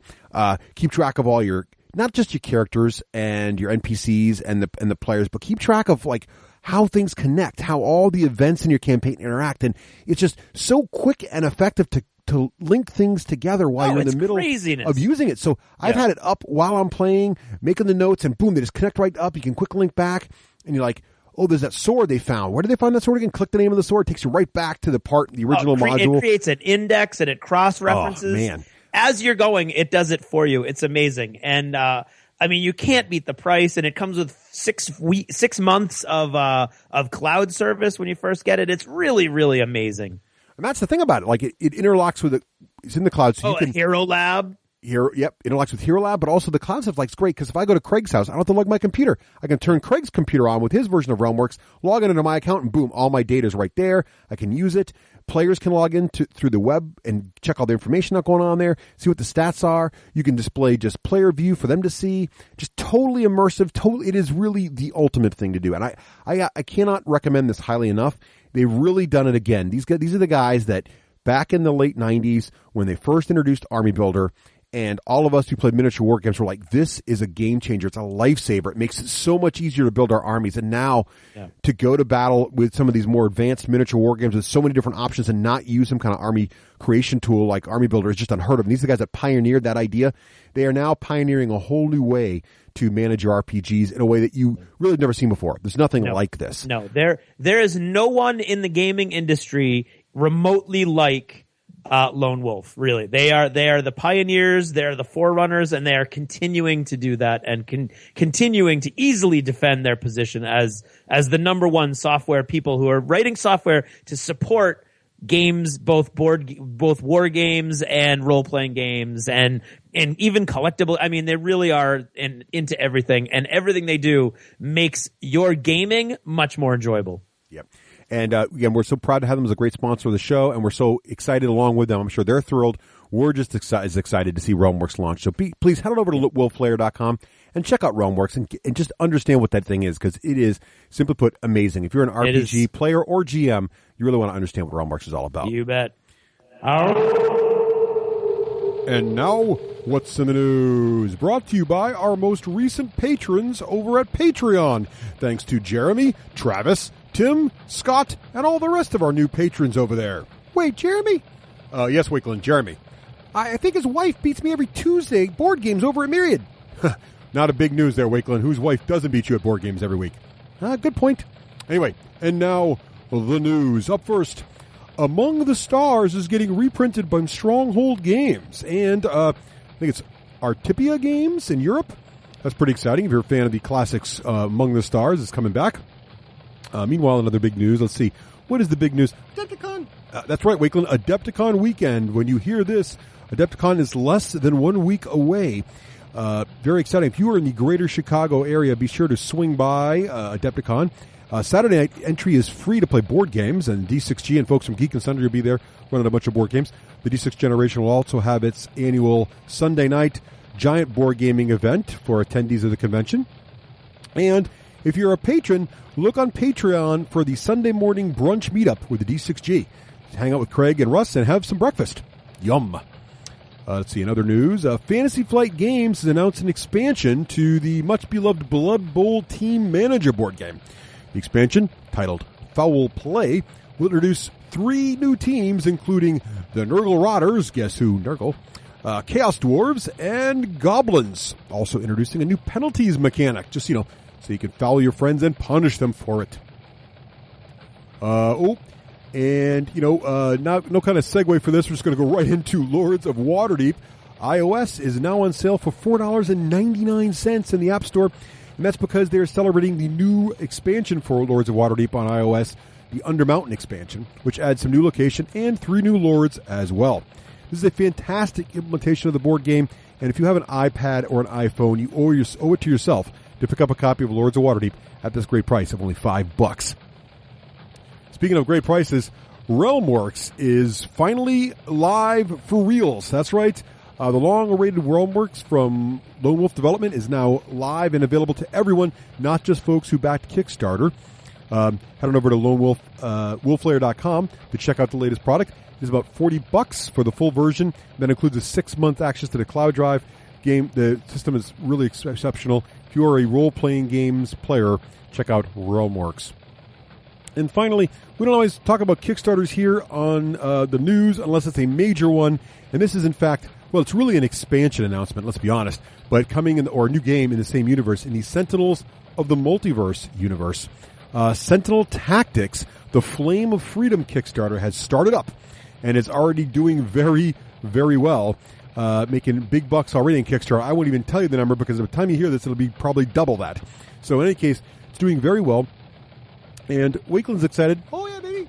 Because A, he likes Sentinels in the Multiverse, but B, this is a whole new format for that universe. So instead of a card-driven co-op game, this version is now a hex grid superhero combat game. And it's going to come in a wide variety of flavors, according to the Kickstarter video. There'll be a tournament-style skirmish mode, as well as scenarios you can play that are more thematic.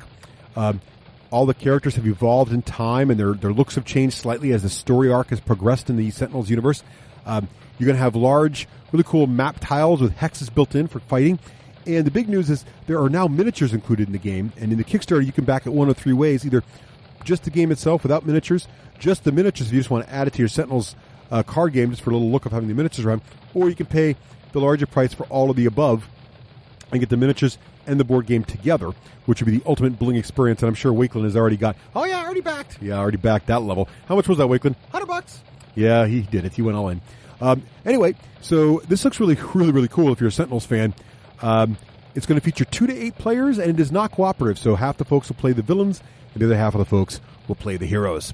Looks pretty cool. If you've been jonesing for a good sort of board game miniature hybrid that is superhero combat, this might be the one to watch for. Sentinels on Kickstarter. And that's what's in the news. Hey, welcome back. And now it's time for us to talk about our friends Vincent and Company over at Winged Hussar Publishing and ZMOC Books. Oh, yes. Head on over to wingedhussarpublishing.com and check out all the great books these guys publish. I remember Winged Hussar first joined us as a sponsor. They were focused primarily, in toto, if you will, with historical books and historical great factual books around, things like Julius Caesar's campaigns and his diaries, which were actually really fantastic reads. The Russians, the Imperial Russians. Yeah, but now he's expanded out. And not only, Craig, does he carry the fantastic Wild West Exodus book line, publishes them, your fine novels, as well as the one from your co-author there doing the middle book, your co-conspirator, if you will. He also has a great fantasy book as well there, the Dragoon Clan Rebirth of Courage, the ebook as well. So quite a great little catalog now from Winged Hussar Publishing. Slowly building up, yeah. All the books are available digitally as well as physical copies. So what you want to do is head on over to wingedhussarpublishing.com to get all the information and put in the code D6G to get a little savings there on your order. Absolutely right. And as far as the Wild West Exodus stuff goes, you should be able to get all of 3 of the Jesse James books now by in both electronic and in the print format. And we've got a bunch of books coming up this year, so it's going to be a great year for Winged Hussar and Wild West Exodus. wingedhussarpublishing.com.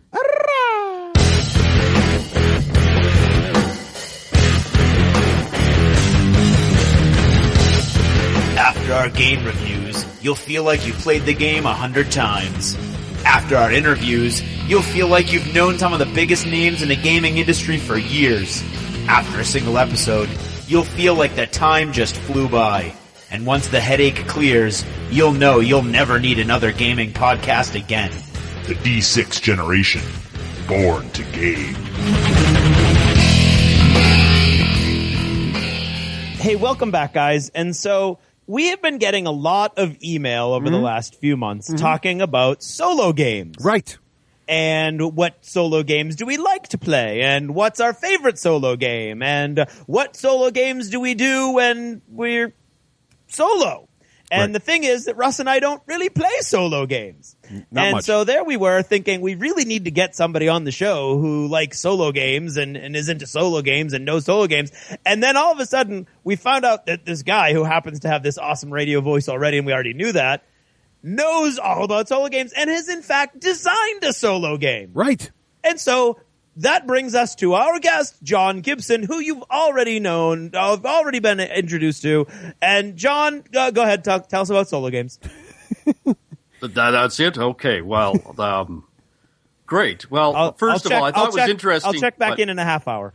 Gotcha. Well, I thought the interesting thing is when you said email singular, which I thought is perfect for solo games because there you go. There was only one person out there that sent you a email asking about solo games. So whoever is out there, this is for you. I like to think that he was representing all of the solo game. Right. That's right. No, actually, there were multiple. There were multiple. Did I say one? I didn't mean at least 3. I think you said email singular, but I'm not going to be picky. No, but you know what? The thing to remember about this is we do get quite a few questions, and one of the questions we get a lot is, can the game you just reviewed, XYZ, be played solo? Because I, gamer dude, whomever, like to play games solo, and so or live in the middle of a desert or a glacier, and I don't have anybody to play with. So John, I guess the first question for you, since you're designing a solo game and you have strong feelings about solo games, what inspired you to?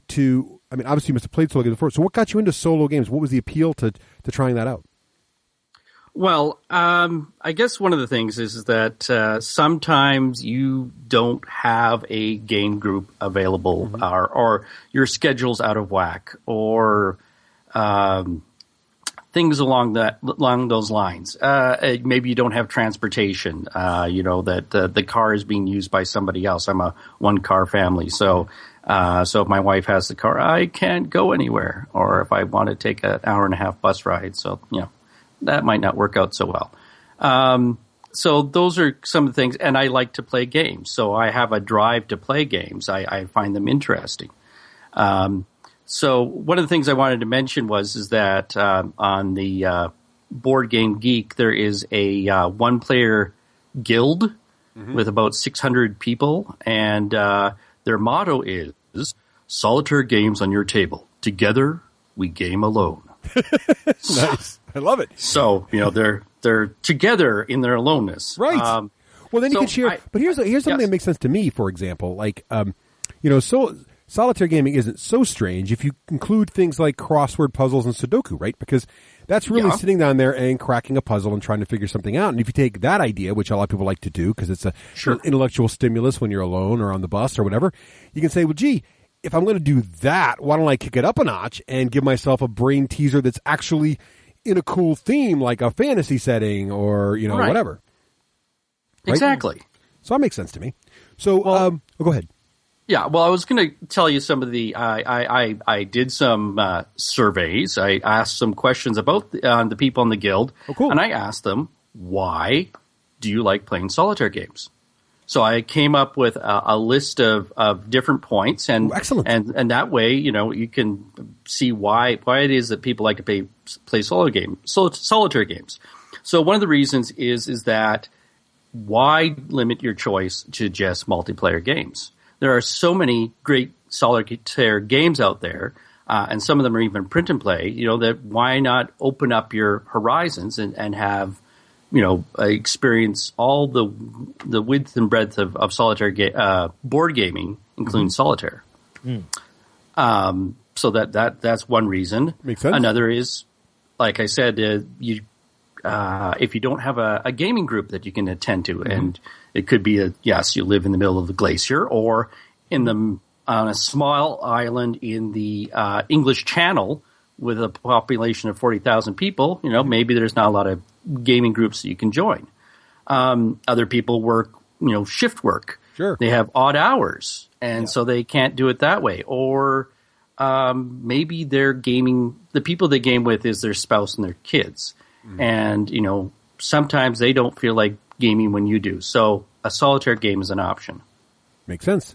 It makes a lot of sense to me, especially when you think about, I don't play a lot of solo board games only because my other passion is video games. So I tend to find that if I'm alone, I will go for that part of the passion as opposed to breaking out a board game. But there are times I definitely do this. If I'm another reason to try a game by yourself is if you're trying to learn the rules or ready yourself to teach the game to a larger group. And if that game has a nice solo player mode, so much the better. Oh yeah, There's plenty of games out there that have a solitaire version, or if they don't, you can find them. You can go on the Geek, and somebody out there has created a solitaire rule version of that game. So it's like there's this game I really like, but it's 2 to 3 players or 2 to 5 players, but somebody out there thought they were so passionate about that game that they wanted to play it by themselves. And they, modded it, as I guess. They created a variation on it. Yeah, a great example of that is the Firefly game, the recent hit at last Gen Con. That board game has a great built-in solo mission, and it's a great way to teach yourself. It's not a super complicated game, but it's got some fiddly bits in it. So if you play it yourself first, you'll be ready to easily explain it to your friends. Mm-hmm. Yeah, and also, maybe you want to improve your score. Right. Figure out some new strategies so when you do hit the table with the rest of them, you can knock their socks off. Well, that's also a good point, too. If you're nervous because you're going in to play with people who've all played before and you don't want to have that intimidation of I'm the only guy there learning the game, it's also a good way to get yourself out of that, too. Yeah, get your feet wet. So what are some of the first solo games you ever started getting involved with? What are some of your early favorites? Well, I guess, starting off with maybe like card games and things like that. Solitaire, classic, right? Classic, yeah. Agricola. Agricola. Agricola. Sorry. Agricola has a solo variant to it, so you can play that game solo. Oh, I just got another idea for a bumper for you to do for us, John, with the Agricola commercial. We got to take a twist on the old Ricola commercial. We got to switch it to Agricola. Yep. Gotcha. Got to do that. Agricola. Right, exactly. Need more people. Oh, sorry. All you need is the big horn. Right. I don't think I can fit one of those in my apartment. Well, that's a problem. So you said Agricola. What else did you play? Well, here's the thing. I'm not actually much of a solo game player. Mm-hmm. I created a solo game, but I don't play them as much myself. So let me ask you this about you about your solo game a little bit. So I'm really curious about this. So you're not much of a solo game player. I mean, you played the classics we talked about. You played Agricola. Yeah. And then obviously you had a passion for building a game. Like every gamer's, it's like everyone's got one great American novel in them. I think every gamer's got one game in them somewhere. Mm-hmm. What was, if you're not really a solo gamer, what was the impetus for, I'm going to make a game and it's going to be a solo game? Well, what it was is that started about 4 or 5 years ago. I thought, maybe I could design a board game. I've been playing board games for about 2 decades. And I thought, maybe I could do that myself. So I tried various different kinds of board games. I had one that was called Where's My Luggage, where you had you put a motorized one of those motorized spinning displays, and I put a luggage carousel out of cardboard on top of it, and put all these cardboard suitcases on it, and then you were trying to find your missing luggage for your particular character. Yeah. Nice. And then I did another game that had it was a hex game with ant colonies. You had competing ant colonies, and you're all trying to create phoneme trails to the best food source and things like that. So I had all these different games in the hopper that I either had in prototype stage or stuff I'd written in notes. So about 2 years ago, I was riding on the bus and I was listening to a podcast, and one of the guests was Alan Embridge of Victory Point Games. Oh, cool. Yeah. And he was talking about solitaire games, and one of the ones was We Must Tell the Emperor, which was a solitaire game about from the Japanese point of view during World War II. And he had this game where it was made with only I think there was 42 cards and 28 counters, and you could play it in 30 minutes. And Alan was saying it's a great challenge to be able to create a simple but good solitaire game. One of the challenges is that people tend to, when they make games, they make them more and more complex. Yeah. And his idea is that what you need to do is you come up with the idea and you try to pare it down.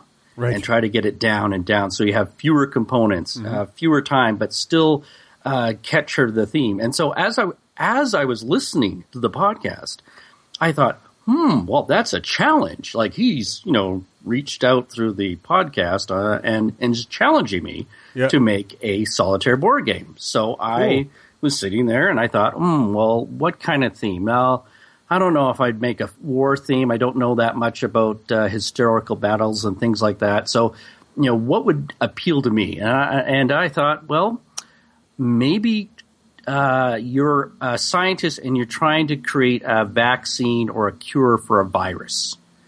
And so you could have on the board, you could have on one side of the board the virus, and on the other side you could have the vaccine, and you would have all these different bits, these components that would represent the parts of the virus and the cure that you're creating. And so I was coming up with all these ideas while riding on the bus. So after I got home, I sat down on my computer, and in about an hour and a half, I had banged out the basic rules to my game Infection, Humanity's Last Gasp. Cool. So, and it was just, it just sort of came out of me almost whole. I mean, there was some changes to the cards that populated the virus. We added more information to them. But the basic idea was there. That you had a certain amount of money that you could spend.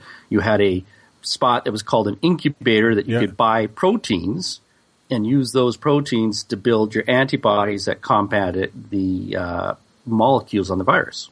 Oh, very cool. So what you're saying is that art imitated the opposite of life as a virus sprang out of your body.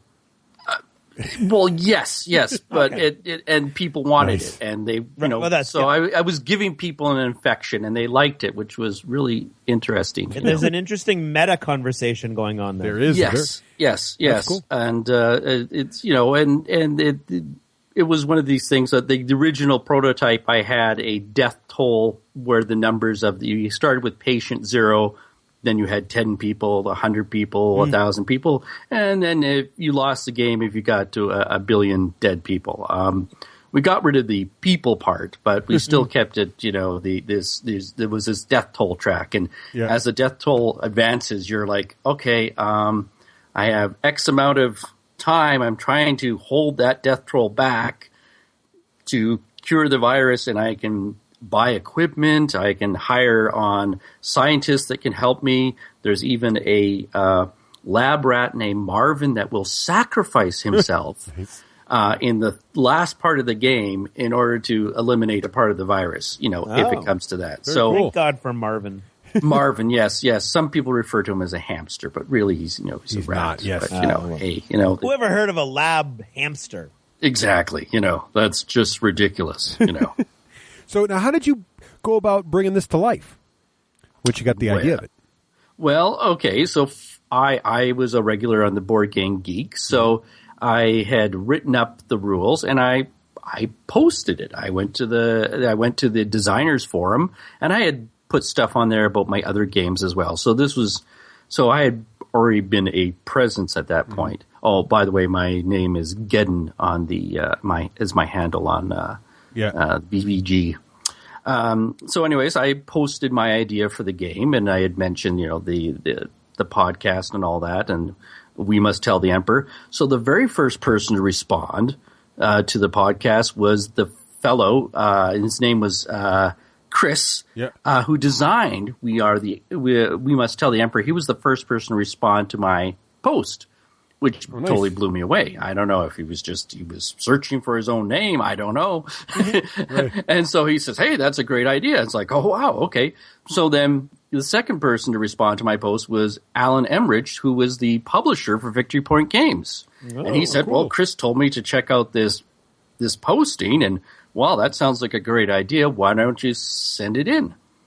And so I did. So I worked on the rules, and I created a prototype, one that a PDF so they could print it out, and then they could make their own bits.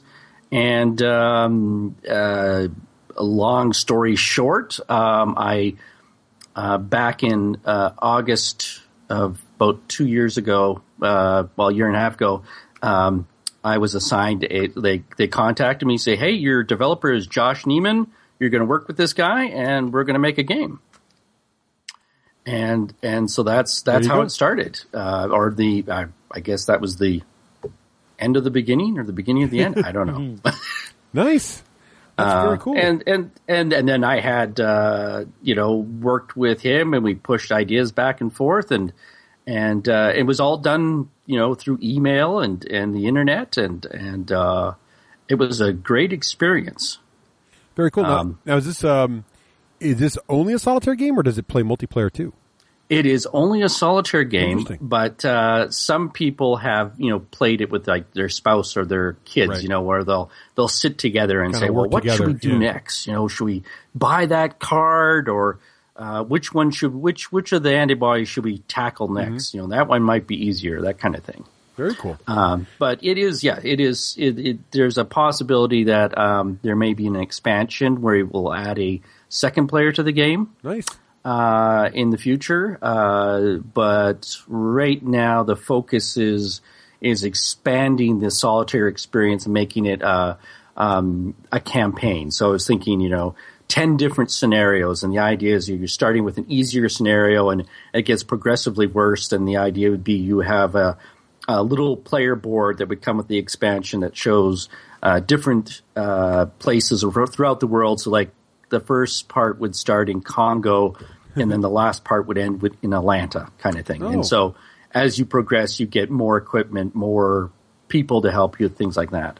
Very cool. So you got to get to the Center of Disease Control to get that whole thing taken out. Yes. Though I'm not allowed to use the CTC. No, of course not. It's They happened to be in Atlanta. These things happen, Yeah. So it just happened to be. It's just right. It's really you're going to the CNN. Different acronym, right. Though. It's just you're there for CNN. It's nothing to do with. Yeah, exactly. This is CNN. So very cool. So you're on the Geek a lot. Have you found? Do they list like if someone wanted to go to Board Game Geek, or we should talk about some of these? Is there a list there of like the top 10 solitaire board games ever? Yeah, well, there's a lot of different ways you can look at it. So here's an interesting list. So I'm just going to shoot off a couple of these are the top 10 solitaire games or games that you can play solo on the Board Game Geek. Right. Agricola, Mage Knight board game. All right, Mage Knight. Okay. Rafe's liking this list already. I'm telling you right now. Right. Yeah. Robinson Crusoe Adventure on the Cursed Island. That's a hot game right now. A lot of people, extremely hot. And one thing to remember too, just about any co-op game can be played solo. Yes. Not with a trader mechanic, but most pure co-op games can be played solo. So if you've got a great co-op, like Sentinels of the Multiverse, great game. Take 3 heroes by yourself and go at it. Great fun. Yeah. Right. Caverna, Orla Labora, Pathfinder, the adventure card game. Another good one. Yeah, very classic. Yep. Nations, Yep. Suburbia, and Space Alert. Ooh, Space Alert. So those are the top 10 games you can play solo on the board, according to the Board Game Geek. Now, one thing, if you may have noticed, is that all of those are multiplayer games. Mm-hmm. So the people who are listening out there, they may already own several games that are, that they could play as a solitaire game, but they bought them for the purpose of playing with other people. Yeah, I just checked. Another thing you can do is if you go to the Geek and you pick the category tags. So when you go to Board Game Geek and you go to the search section, it defaults to board games. So if you typed in solo there, you'd only get board games with the name solo and its title. So what you want to do is go down and pick tags. And then if you type in solo or solitaire, depending, you will get a very large list, 25 plus pages of games that can start with one player count. And when I was going through this list, I realized that there are quite a few games that I either own or have played extensively that in fact have a single player mode. Right. So I made a little list. Are you ready? You guys ready for this? Okay. All right. Quite a few of these. Fire away. First of all, I already mentioned Sentinels of the Multiverse. Yes. A great, great game. Possibly one of my favorite games I currently own. So just, there you go. There's one. Starfleet Battles actually is not on that list, but I do remember when I was younger, I loved Starfleet Battles. And, you get the giant three-ring binder of all the pages that you had to poke, get from the various resource. And one of them had a section on how to play solo with a sort of an AI-controlled Klingon, and you fight him with your starship. That was a lot of fun.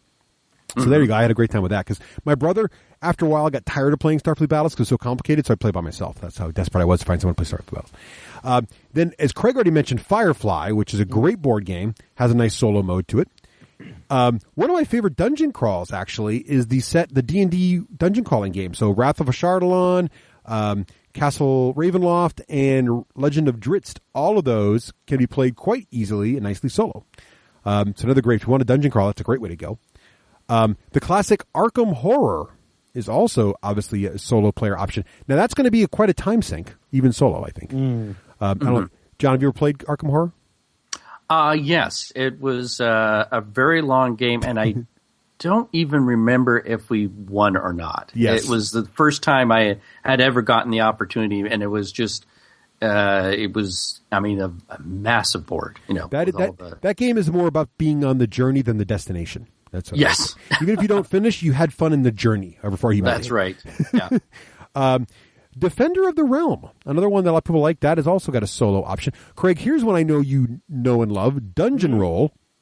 You could totally do perfectly a good. In fact, another good example: any game which has basically got low player interaction, which is normally a negative for a lot of folks, is probably got a solo game mode. Like Dungeon Roll, you basically play by yourself, record your score, press your luck, and then pass to the next guy. Zombie Dice could also easily be played, same rules, or any of those Martian Dice, all those games, easily solo playable. Runebound. It's got a great solo play mode. One of my favorites from being a long time ago, Dungeon Twister. Have you guys ever played Dungeon Twister? No, I haven't. That's the one with the tiles of the dungeon actually rotate on you as you play. Kind of funky. Another one I love, and this one I have actually played this game solo, teaching myself the game before bringing it to Myriad for a game, Gears of War, the board game. There's a great one. Fantastic components, great theme, really good execution, plays good tactical game, plays fine solo. Another one, Death Angel, the card game, which is the Space Hulk card game from Fantasy Flight Games. It's also a great solo game. Craig, have you ever tried, can Space Hulk be played solo? I don't imagine. No, there's no AI for the. There's no. I know that you don't like it because there's not a lot of tactical choices for the Gene Stealer player to make, but there are some. Yeah. And the game doesn't have an AI to take care of it. Yeah, so. I guess if you just move the blips always closer, but didn't look at them yourself, you kind of could surprise yourself, I guess. But you're right. I would imagine you can play. There must be a practice, which is the only solo gaming I've ever done. By the way, would be miniatures games that you kind of like you say, you want to learn the rules, or maybe you're just jonesing and there's nobody around, so you set up a little game and you roll off against each other, kind of like when people play chess against themselves and stuff like that. But I don't think Space Hulk supports it officially, but nothing would stop you from practicing. Yeah, I just Googled Space Hulk solo, and there's like 10 websites that have solo rules that are their own home. See, there you go. So it definitely could be done. Well, that's the thing. I mean, if a game doesn't have the AI, somebody can dream up the idea for the AI. Right. Yeah, for sure. Ghost Stories, one of those great co-op games that's actually really, really hard. Yeah, that is hard. And then here's a good example of the counter. They did this the opposite way. So John, in your game, you started as a solo game, and now you've got an expansion to make it multiplayer. Race for the Galaxy started as a multiplayer game, and then I think their first expansion introduced. I remember opening up and seeing all these extra components that were just so you could play it solo, which is another great solo game also. So Race is there as well, another great game to practice as well. So lots of options there for the solo gamer, actually, quite a few. Certainly. Yeah. And then there's also games out there that are, strictly solo games. Yeah. Right now, the top one is Friday, which is a Freedom Freeze game, which is it's a Robinson Crusoe themed game where it's a deck building where you're trying to add good cards to your deck and get rid of bad ones. Oh, okay. And so it's there's no dice. It's a totally card-driven game, and you're coming up with obstacles, and you're playing cards from your own deck to try to defeat those obstacles, and then you can spend these little wooden life points. And cool. If you run out of life points or you run out of cards, you've lost the game. Neat. Mm-hmm. So there you go. So no dice, but it's the cards. The cards are your AI. That's pretty cool. Right. And then the next 10 games on the list, if you were to go to the advanced search and you choose one player, starting with one player, end with one player, and it's the only one player game, then you get a different list than the one that you just saw. Ah, cool. And so the other games are like they're war games. So there's Ambush, where it's a World War II themed game where you're using an American squad that you're moving and you use decimal dice. There's a whole bunch of modern aviation games like Thunderbolt Apache Leader, Hornet Leader, Phantom Leader. These are all aviation games. Yeah, a lot of military games are solo. That seems like a very big theme here. Yes, because it's like I guess it started off with these came out of the war game, the Avalon Hill war games, but sometimes, and I'm sure there's a lot of listeners who their ears are going, yes, they can't find anybody to play them with, Yeah. This game can take 3 to 10 hours to play, and nobody else wants to play it. Some people just aren't that interested in reenacting every battle from the Neapolitan Wars. So well, shame on them. So that's one of the reasons why people went into some of the solitaire games is because it's just, and war games seems to be the big one where it's just.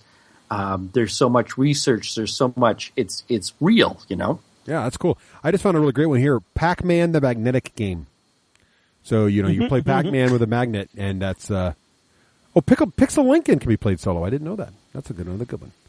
Oh, there you go. Very cool. So there's a lot. There's really quite a metric ton, if you will, of great solo games out there for the solo gamer or someone who wants to just dabble. And it's you're right, John. The key to this is.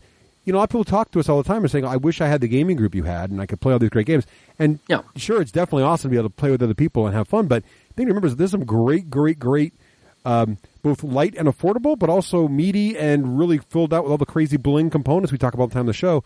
Also available for the solo gamer, depending on the weight of game you want to try. Yeah. Well, I was just thinking of a few other reasons why, some people want to play solo games. There's people out there who are introverts. Yeah. They work with people all day, and the last thing they want to do is sit around a table with a bunch of guys who are, listening to cell phones and arguing about rules and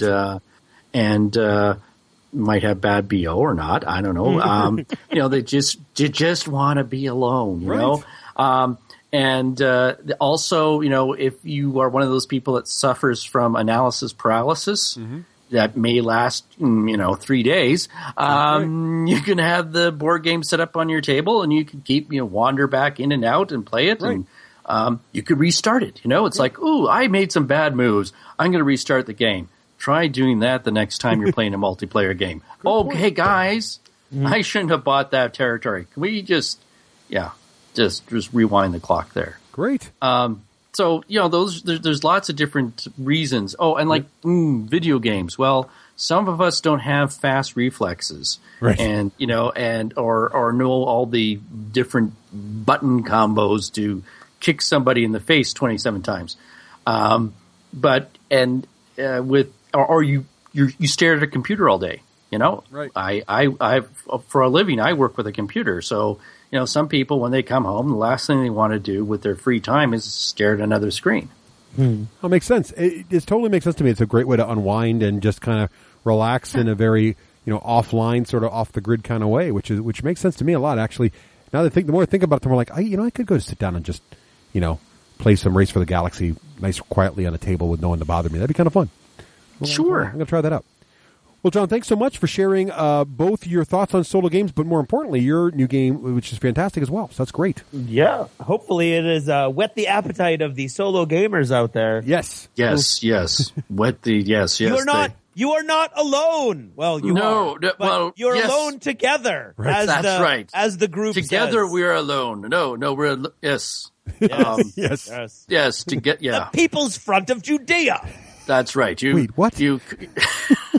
The Judean People's Front. Oh. No, they're a bunch of wankers. And now for something completely different. Yes.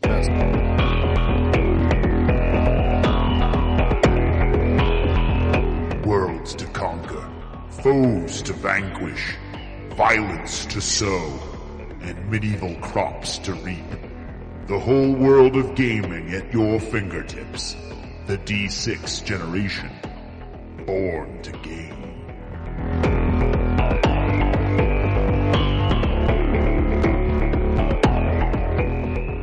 Hey, ladies and gentlemen, and now we'd like to talk to you a little bit about one of our favorite game companies, and that's Conquistador Games. Indeed, they make one of my favorite games, the new Science, which is just a fantastic game all about the age of enlightenment and discovery when the scientists are working on getting their theories published, and it's a really fun way to get competitive with science and try to figure out, okay, if I publish now, I will get some victory points right now. However, that publication will now allow Craig to leverage that, who's playing Newton, to leverage my publication and then build on my shoulders and maybe get more victory points. Do I hold it back and try to get more points later, or do I publish it now so I can leverage it for myself? So these are the kind of really cool ideas that just kind of shows you how scientific method is used, how other scientists interact with each other to build things up, which is fantastic. Road to Enlightenment is just a beautiful looking game, Craig. Have you seen the components in this thing? I absolutely have. The artwork on the cards is fantastic. I love the artwork. It's really, really nice. Again, these great historical games. So many of their games are just these really great ways to get into history and get totally immersed with the theme. But then you get the wackiness like Tomorrow, right? With nuclear warheads and tanks, because basically, the world's getting overpopulated, and someone's got to take care of the Somebody's got to clean house, right? So what better way? Who's going to notice the occasional little accident? That's right. Don't worry about dropping that vial of biotoxin. A couple 100,000 people die, and where's the harm? It's probably for the best, right? More food for everyone else. So Tomorrow's just one of those wacky games. It's a lot of fun. Really neat theme and components as well. So check them all out. Now, if you can't remember how to spell Conquistador like me, you're spelling impaired, for example. Yes. You want to just type in cqgames.com. Takes you to the same place, and you check out all their great stuff. And, of course, it stands for Conquistador Games. This is Total Fangirl. Regular Jane most days, total fangirl when the moment strikes. Han shot first. Starbuck is a guy. And Lestat, now there's a vampire.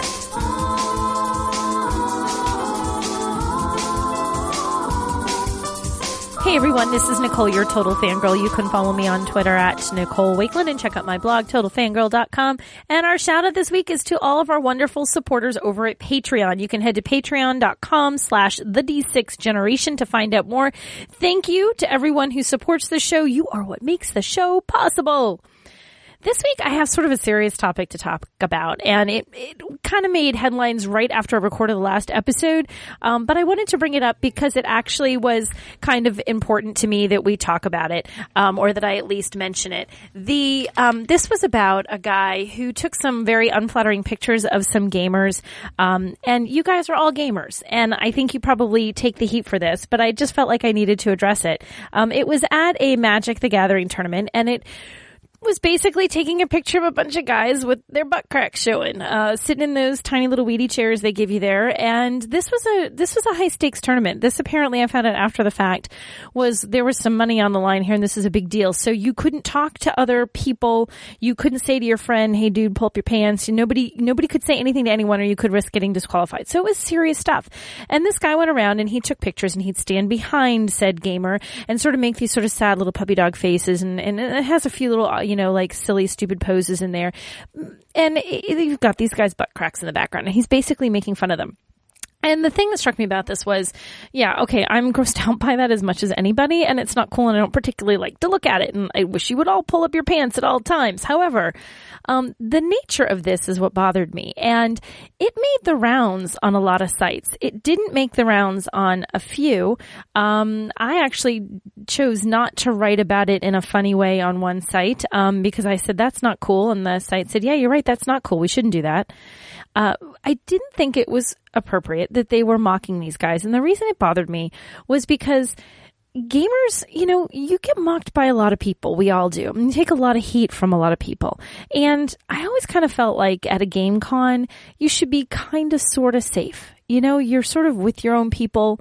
You sort of lose sort of some of the judgment for, say, being a nerd and maybe falling into some of the nerd stereotypes. And to have somebody go into an environment that is really quintessential nerddom there, right? You're at a collectible card game tournament.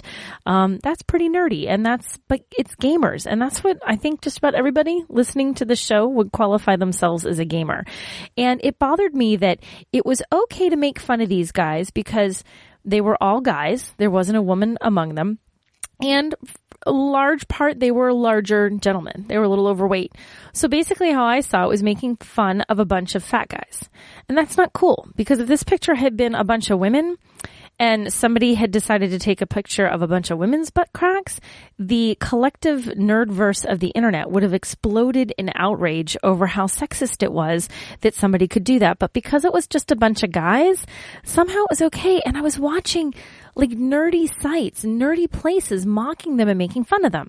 Now, the guy had said, I was just trying to point out that it's very unsanitary that guys have their pants halfway down their butts.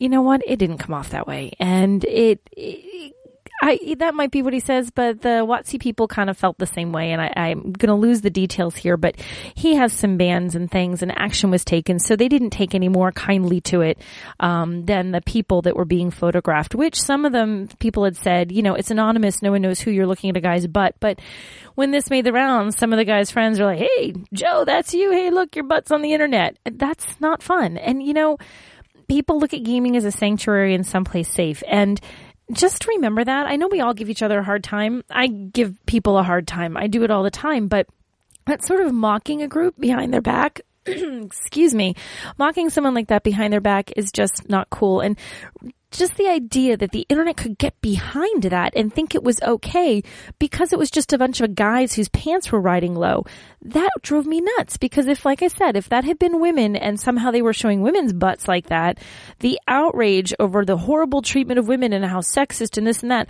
would have been off the charts. But when it came to it just being a bunch of guys, sure, no problem. Take a picture of their butts, make fun of them, mock basically the whole idea of the gamer, and it's funny, laugh at them all. And it was other nerds and other geeks who were laughing. We're really a pretty supportive community. I like to think that we all stand up for each other and stick up for each other. People stick up for me. I stick up for other people. I've seen it at conventions. I've seen it at events. I've seen it. People really are supportive of each other. So to see this kind of thing and just have it go by unnoticed, I felt like I had to say something, because I would hope that all of you D6G listeners would think twice before you would mock somebody like that in a very gamer-centric environment, that when you do that, if you chose to do that, if you chose to laugh at it and make fun of it, you're basically helping the stereotype that is being applied to you. People are doing that same thing to you because you play with little metal miniatures, or you play board games, or you play video games, or you play card games. They're doing the same thing behind your back, and think how you would feel about that. And just because it's a bunch of guys with their butt crack showing doesn't make it any more right. So let's all be exactly as good as I really think 99.9% of us are. And when we see this thing, take a second to step back and say, yeah, you know what? That's not cool. I'm not going to make fun of it. Those are people just like everybody else. And, let's try and support each other instead of tearing each other down.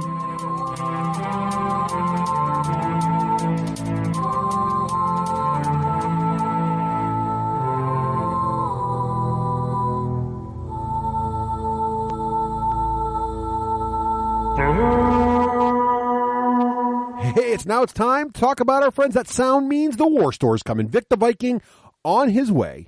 That's to right. Bring you all the best in miniature gaming that you need. The War Store, bringing the war to your door since 1999. They are the veterans in the online miniature gaming industry. These are the guys that get you what you need to get. And the great part about these guys is their ear is just always to the ground about the latest miniature war games. They are all over the new hotnesses from Dystopian Wars. They are all over keeping those in stock. If you're in Dystopian Wars, they're all over the new hotness from Firestorm Armada. They are all over the new Imperial Knights from Games Workshop. They are Infinity. all over They Infinity. are the place to go to check out all the new Infinity models, both getting the month's releases as soon as they come out and checking out the pre-orders ahead of time. That's right. If it's a miniature war game, they've got it. How about supplies? Paints, brushes, you name it, templates. They've got it all. They've got a great, easy to navigate website with nice little links on the left-hand side. Be sure to check that all out. So get on over to thewarstore.com. Check out Vic the Viking. Be sure you follow these guys on Twitter.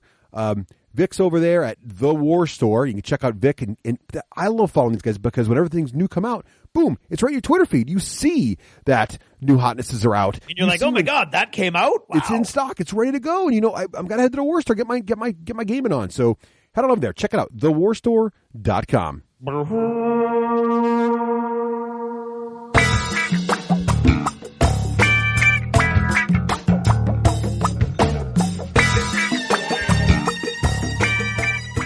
I'm Rafe Hollywood Granger, and this is the Hollywood Minute.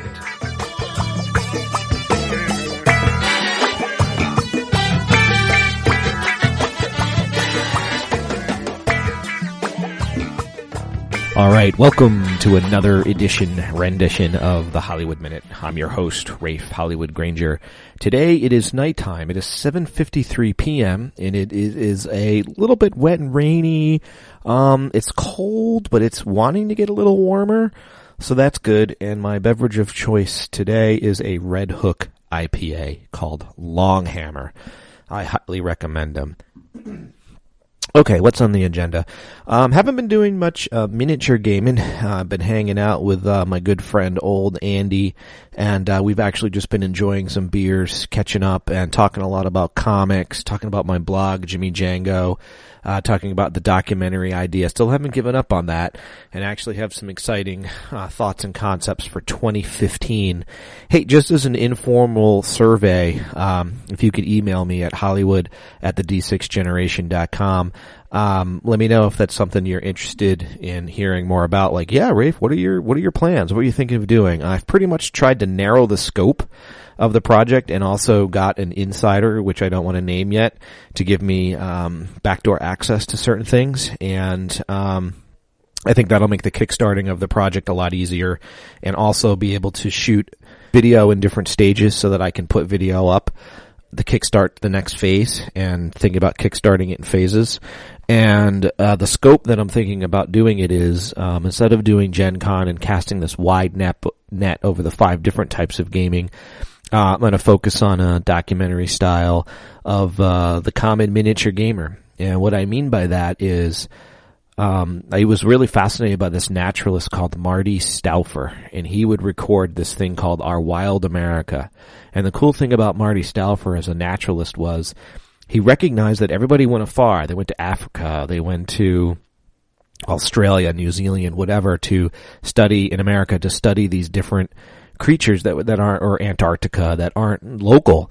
And instead he studied things like the common gray squirrel, or the American beaver, or the American robin.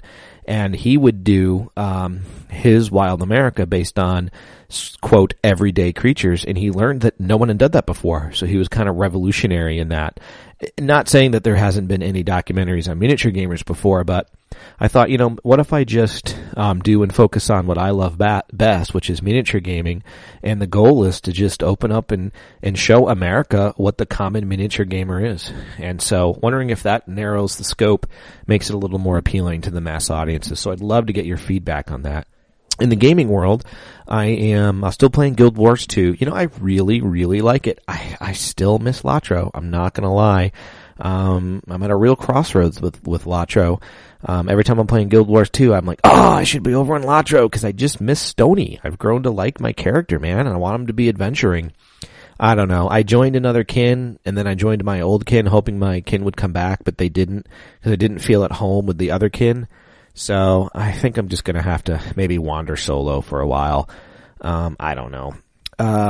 So that's what's going on there. But I do like Guild Wars 2, and I've fallen in with a good group of guys there, so I'm enjoying Guild Wars 2 as well. I just feel like I'm cheating on my first love, which is Latro. And for whatever reason, that got me back into gaming in general, and I just finished the second chapter of The Wolf Among Us. Love The Wolf Among Us. I cannot say enough about that downloadable content. Play it on Steam. Play it on the Xbox. It is awesome.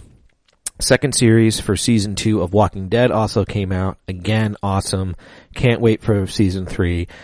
Not season 3, episode 3 in each one. And that led me to continue to play the Batman, Arkham Origins, and love the Batman series. So I had played it and gotten about 40% of the way through when there was that big game save corrupt issue. So I'm kind of replaying it, but it's been far enough away where I haven't played it in such a long time that it's like a brand new game. I do miss my miniature gaming. I look forward to getting back to that. I look forward to playing some Flames of War. I look forward to playing some War Machine. I see the new book is out. And what's it called? Convergence? Or am I really behind? I'm thinking about also buying that in e-format, and I'm wondering if I should get rid of all my old books. I don't really know. Every time I do that, I think I feel cleansed, but then I kind of regret it. Still loving my mix of reading comics on Comixology and pulp. My favorite new read is Afterlife with Archie. Love it, love it, love it. Cannot recommend that comic enough. Issues 1 through 4 are out. Again, can't recommend Chew enough. Have a great time with The Walking Dead. What else? Games. I haven't played any games in a while, but it's kind of okay. I'm actually kind of enjoying the break. I'm enjoying just socializing with old Andy and actually kind of not gaming. We talk about gaming stuff or old TV shows. One of them was while we were drinking beer one night at a pizza place. We saw the X-Files was on, and it looked like a really cool show. And I've never actually seen the X-Files, so thinking about maybe trying to find those on download. That'll be cool. Looking for my next set of reads. My buddy Fred always gives me some good reads there. And Will Urban was talking about, I know Craig has 2, Brandon Sanderson, I think. It looks like he's got some good reads there, but frankly, I've been enjoying reading the comics, at nighttime. Loving Capes, that's been another good one. I know if you've heard me talk about, but I'm catching up on those. And, I think that's pretty much it. Not really much other to wax on about there. Missing out on Adepticon. I know Doc and crew is going out there, and Matt, Alex, Craig, and Russ are going out there, and I'm not sure locally who's else going out. I don't know if Adam's going out, but kind of regret not flying out with those guys, although I have absolutely no time to do that. What's taking up a large portion of my time is I have another big work convention to fly out in May. I'm actually pretty excited. It's called the Bankruptcy Law Summit, and I'm going to be speaking at a national-sized convention, and been invited to speak at the same convention with Dave Ramsey. So it's not like he and I are going to be on the same stage, but he'll be doing presenting. Some people from his group will be doing some presenting, and I'll be presenting a topic that I've created and completely stolen from Carl Rogers, the psychologist, and it's called Client-Centered Lawyering, and he was the father of client-centered therapy.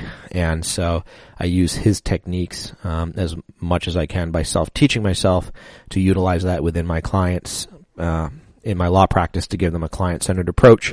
So I'm going to be teaching that. I gave a speech of that out in Ohio to big success. I'm going to be giving that speech out in Tennessee. So that's kind of taken up a lot of my flight time and creative time there. I know I keep saying this, but you know what I got to do? I got to get Dragon Naturally Speaking so I can just text and talk right into my blog. Because after sitting at a computer and typing all day, sitting down and typing out an article and then reading it and then editing it, and I kind of lost my editor for a while. She's kind of in transit between some jobs and some locales. I just haven't wanted to sit down and just type something, but there's so much I want to talk about. I want to talk about Realmworks. I want to talk about what's going on and coming up in gaming and just a lot on my mind there. And the idea of doing the audio blog too, it sounds easy, but then I don't have my audio equipment set up. I have to set it up each time. So, you know what? When I expand my office at the law firm, that's what I'm going to do. I'm going to create a little podcasting studio. That's what I should do. Anyway, sorry to wax on about nothing, but hey, that's what we do here at the Hollywood Minute. So again, you can follow the blog, jimmydjango.com. You never know when something will be updated. Follow me and email me at hollywood@the-D6generation or the D6G Hollywood on Twitter. Oh, and if you want to follow anything bankruptcy or credit report related, the Twitter feed of Rocket Dog Reports is up and running too. That is RD Reports on Twitter. If you want to hear about my convention, I'm going to start tweeting out that if for some reason you're interested in my non-gaming life. Until next time.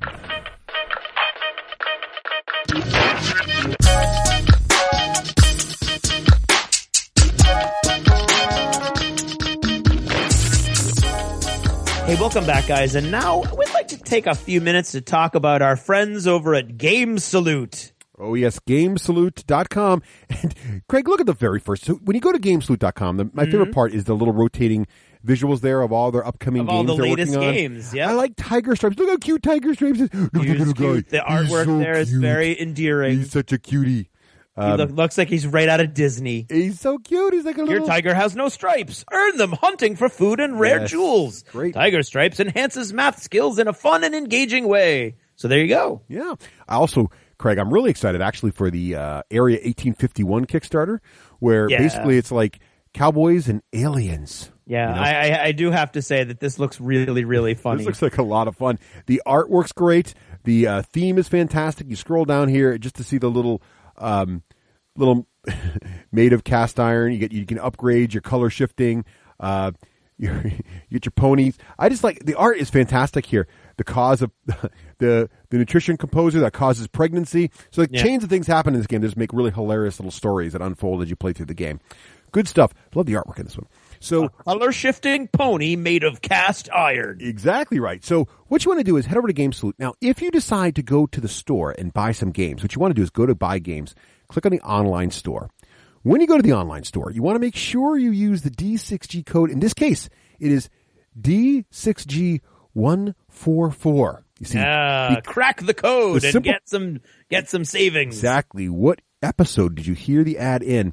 And go check out these great games, and you'll get some nice savings on them as well. So head on over there to Gamesalute.com, check out all the great hotness, and do a little shopping. Why not? Absolutely. And check out Area 1851 on Kickstarter because it's looking cool. And it's got 11 days to go when we record, so they'll still be over a week when you hear our voice. So here's the final score. Ripley has 147 victory points. Hicks has 132. I have 117. And Hudson has 87. That's it, man. Game over, man. Game over. What the frick are we going to do now? Put the game away. Hey, welcome back. And now it's time to talk about the game Russian Railroads, which Craig was thrilled to hear that I wanted to play and talk about. I was, because if you're playing Russian Railroads, I am not going to have to. Well, you know what they say. It sounded fascinating. You know what they say. In Russia, you don't play the railroads. The railroad plays you. That's right. So, Russian Railroads. Yes, this game is new hotness, and what kind of new hotness? And John, you've had a chance to play it. That's great, comrade. Yes. Good. So, John's played it. I've played it. And it's made the runs to the store. At Miri, it's been played a lot. I see it being played probably about every week. So it's definitely a high excitement worker placement locally, game. it's a huge game. It is. So it came out in 2013 from our friends at Z-Man Games. It is a 2 to 4 player game, ages 13 and up. Recommended, but I think probably 10-year-olds can handle it. It is. Estimated time is 2 hours, and my experience is even learning the game. We got ours done in about 2 hours. John, have you had the game last about 2 hours when you played it? Yeah, because I think it's the game only runs. Is it 8 rounds? Yeah, it's trying to remember. In. It's got a good timer built into the game, and even though you're learning the game, it doesn't. There's a little bit of analysis paralysis with it. There couldn't be a lot of it, but even with learning the game and a lot of analysis paralysis, we were still done in 2 hours with 4 players, max player count. So. I don't know. we played with 3, so there wasn't that many people. So I mean, not the 4. So there was less, I guess, time between turns. Right. So this is a worker placement rail building game, but here's the catch: it is not like other rail building games you may have seen. In that, it is Russian. Well, A, it's Russian. B, there is not really a map. And when I say that, I mean that most rail building games, if you think of like Ticket to Ride or the ones where you have the crayons and you draw on them. Or any of the other ones out there that you've probably seen, they're all about there's a large map with railroads you're trying to build, and you block out opponents by getting there first, right? This game is nothing like that. There's no interaction in that way. The interaction in this game comes from classic worker placement interaction, in that being that if I go to that spot first, I have now stolen your ability to use that spot, much like Lords of Waterdeep or Pillars of the Earth or any other. You're dirty Russian. Exactly. Yes. Game retails for $59.99 or $60. I don't know how many dollars that is in Canada, John, but in Canadian dollar, probably we're talking like closer to 70. There you go. Now we'll talk about a little bit what comes in the box and if it's worth that price or not. So let's see. Well, Craig, yes, sir. Why don't you read to us the theme of this game? It was a good thematic theme of this game. Yes. In the Russian railroads, players compete in an exciting race to build the largest and most advanced railway network. In order to do so, the players appoint their workers to various important tasks. The development of simple tracks will quickly bring the players to important cities, while the modernization of their railway network will improve the efficiency of their machinery, not unlike the real-life world after the Crimean War, of course. Newer locomotives cover greater distances, and factories churn out improved technology. Engineers, when used effectively, as anyone knows, can be the extra boost that an empire needs to race past the competition.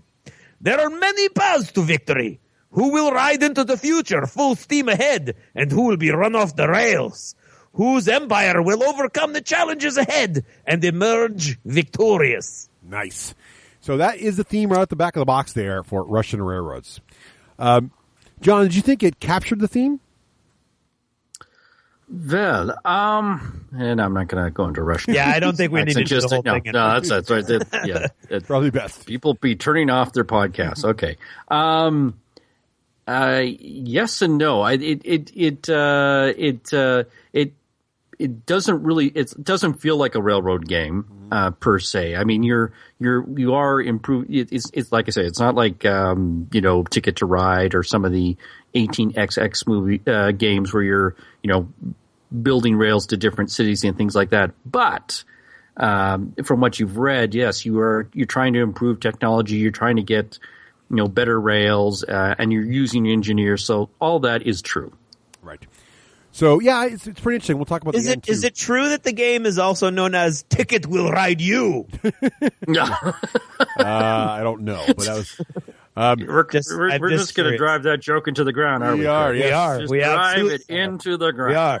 Until I'm going to ride the train out into the woods and then go bear hunting without a shirt on. A train on Russians rails. riding bears. Okay. Well, what's in the box of this train wreck of an episode here? Okay, so up first is what's in the box? I'm going to blame it all on Craig. Okay. You can do that. You can do that. Inside the box, you get a double-sided game board. One side is for 2 players. The other side is for 3 or 4 players. Artwork's really nice. Actually, all the components are really high quality. You got nice laminated linen on all the cardboard bits, the tokens, the sheets. The artwork is really nice. The art direction's great. It's really, I don't know, John. I think it's a really nice looking game in terms of very nice, visuals. Very nice. Yeah, it's there's really no confusion in what the graphic design as to what the parts do and things like that. So I think it's very nice. It is, and you got lots of wooden components too. You can get 35 wooden workers in all the different colors for the various players. You're going to get 8 wooden player pawns, which are used for tracking. 2 in each color. One goes to track your score, and one goes to track player turn order. And like many games, this is going to have a bidded turn order sequence. It's going to change each round. You got 48 wooden track bits. Now, what's interesting about these track bits is you don't actually put them all together and build a nice long string. Instead, each of these is basically a position marker on your own player mat that's going to mark how far along on each area, each city route, you've gotten different qualities of track to go. So more about that in a little bit. You're also going to get 4 of these player boards, which is the mat that goes in front of each player, which is what each player is going to do to track the status of his or her own railway progress. You get lots and lots of cardstock, token, and more, and again, all that really high-quality linen stuff. And then you get the rule book. Excuse me, it's 24 pages. It is full color. Again, the theme goes all the way through. There's little quotes in there from various Russian leaders. There's a great artwork on the front. Just really... Is there anything by Vladimir Putin? I don't think Putin made the book. It's a little before his time. That is no good book. Right. Did you say poutine? That's cheese with fries and curds. Now you're making me hungry. The gravy. Now you've set off. I've set off the Canadian. Now I need to go to Canada. I'm hungry now. And then it's got, now unfortunately, again, my biggest pet peeve, it is 24 pages, still no table of contents, no index, but the last couple pages do make for a nice quick reference, so you can find most things relatively easily. So all that being in the box is pretty heavy, lots of wood. For $60, John, do you think it's worth the price of admission there? Yes, I would. I would think that the amount of gameplay you're going to get out and the quality of the components, I think that's a good price point. I do too. I think there's been more expensive games with less in this box. So you get a lot of wood in this box. So I think it's a fair price. All right, so let's talk about setting this game up. So what you're going to do is you're going to flop out the game board, flip the right side, right? And there's a lot of, the setup's not too complicated, but there's a lot of little things to do. There are a bunch of there are 5 cards that are around special upgrades, and you're just going to put those to the side and put them face up so everybody can see what they are. And again, everything in this game is icon driven, so you do have to kind of get the hang of what each icon means. But once you do, all the special rules sort of become pretty intuitive, so it's not too bad there. There's also 10 end bonus cards you got to shuffle up and put those aside. Don't worry about figuring those out yet. They'll come along in the game when you get there. Now, the biggest thing is setting up the what we would call the locomotive market, the train engines, if you will.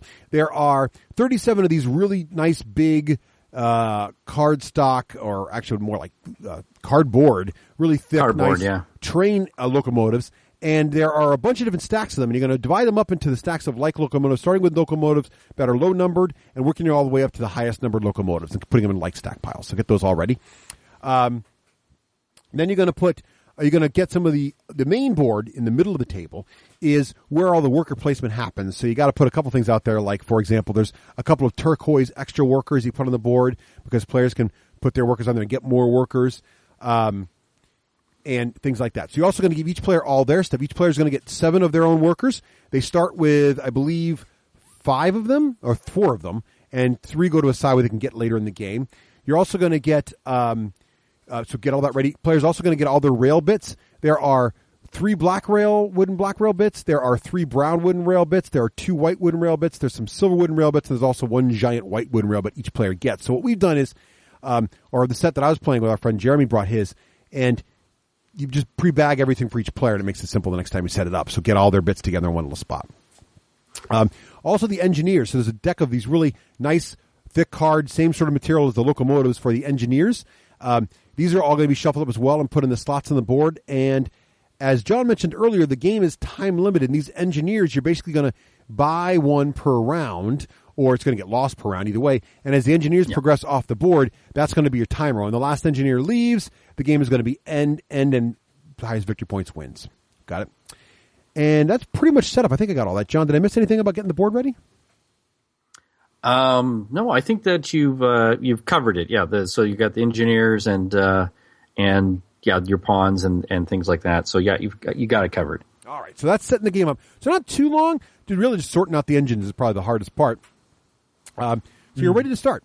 So now what you're going to do is start playing the game. Now the goal of the game is to get victory points, and actually each turn is really, really simple. You're going to go in player order, and remember, player order is variable. So you're going to put your when you start the game, there actually are 4 cards indicating the player turn order, 1 through 4, and you're going to shuffle those up and deal them out. And that's going to dictate in the very first turn of the game what the player order is. And you're also going to put some of those wooden pawns matching each player's color on this little track in the middle of the main board to show the current player order, right? So first player goes first. All you're going to do is place a worker or workers. You can only ever place to one action, but some locations on the board require more than one worker to activate it. So you may have to spend 2 workers on a particular spot to do something instead of just 1. But basically, you're going to choose an action by placing workers on it. You're going to immediately do whatever the action says, and then it's the next player's turn. Just that simple. And the actions are really simple and fast. We'll go through the different action types in a second. One thing to remember is you can use coins, or what do they call rubles? It? Rubles. A ruble. A ruble. You can use your ruble. Not to be confused with the Barney ruble. Right. You can use your rubles instead of a worker. This is an important thing to remember for new players. You can always use a coin in place of a worker. You do start the game with some coins, and there's an action place to get 2 more coins each turn. So you definitely want to try to get those coins if you can. Also, you can never place a worker where someone else has already got a worker. So watch for that. So you basically block each other out. So again, turn order becomes a big deal. But what's interesting about this game too, which I thought was pretty innovative, was on the back of your turn order card, 1, 2, 3, or 4, there are victory points you score each turn. If you're player 1, you score 0 victory points. And then it goes up, and the farther along in the turn sequence are, the more victory points you get. So if you played the whole game in last place, you would actually score significant more victory points than someone who played in first place the entire game. So it's kind of interesting, a little game balance built into the turn sequence, which I thought was kind of a neat idea. So basically, you're going to place your workers, go to the next player. When it comes back to your turn again, you can place more workers, or eventually you're going to pass. You're going to run out of things to do because you're out of workers, or the board's full, or you're out of coins, or whatever. So you flip your card over saying you pass, and once everybody has passed, the round is going to end. When the round ends, you score for the round, and then you rinse and repeat. And you do this over and over again until you've gone through 8 times and all the engineers are gone, and then you see who get the most victory points, and there's a winner. So it's pretty simple. It's actually very simple. The only complication comes in the actions you can do and how everything's represented on your player board around victory points. And this is where it gets interesting, right? Yeah. So before we get into the different actions, I want to take a moment to talk about the player boards, because I think we should clear this up, John, to make sure we understand how these work.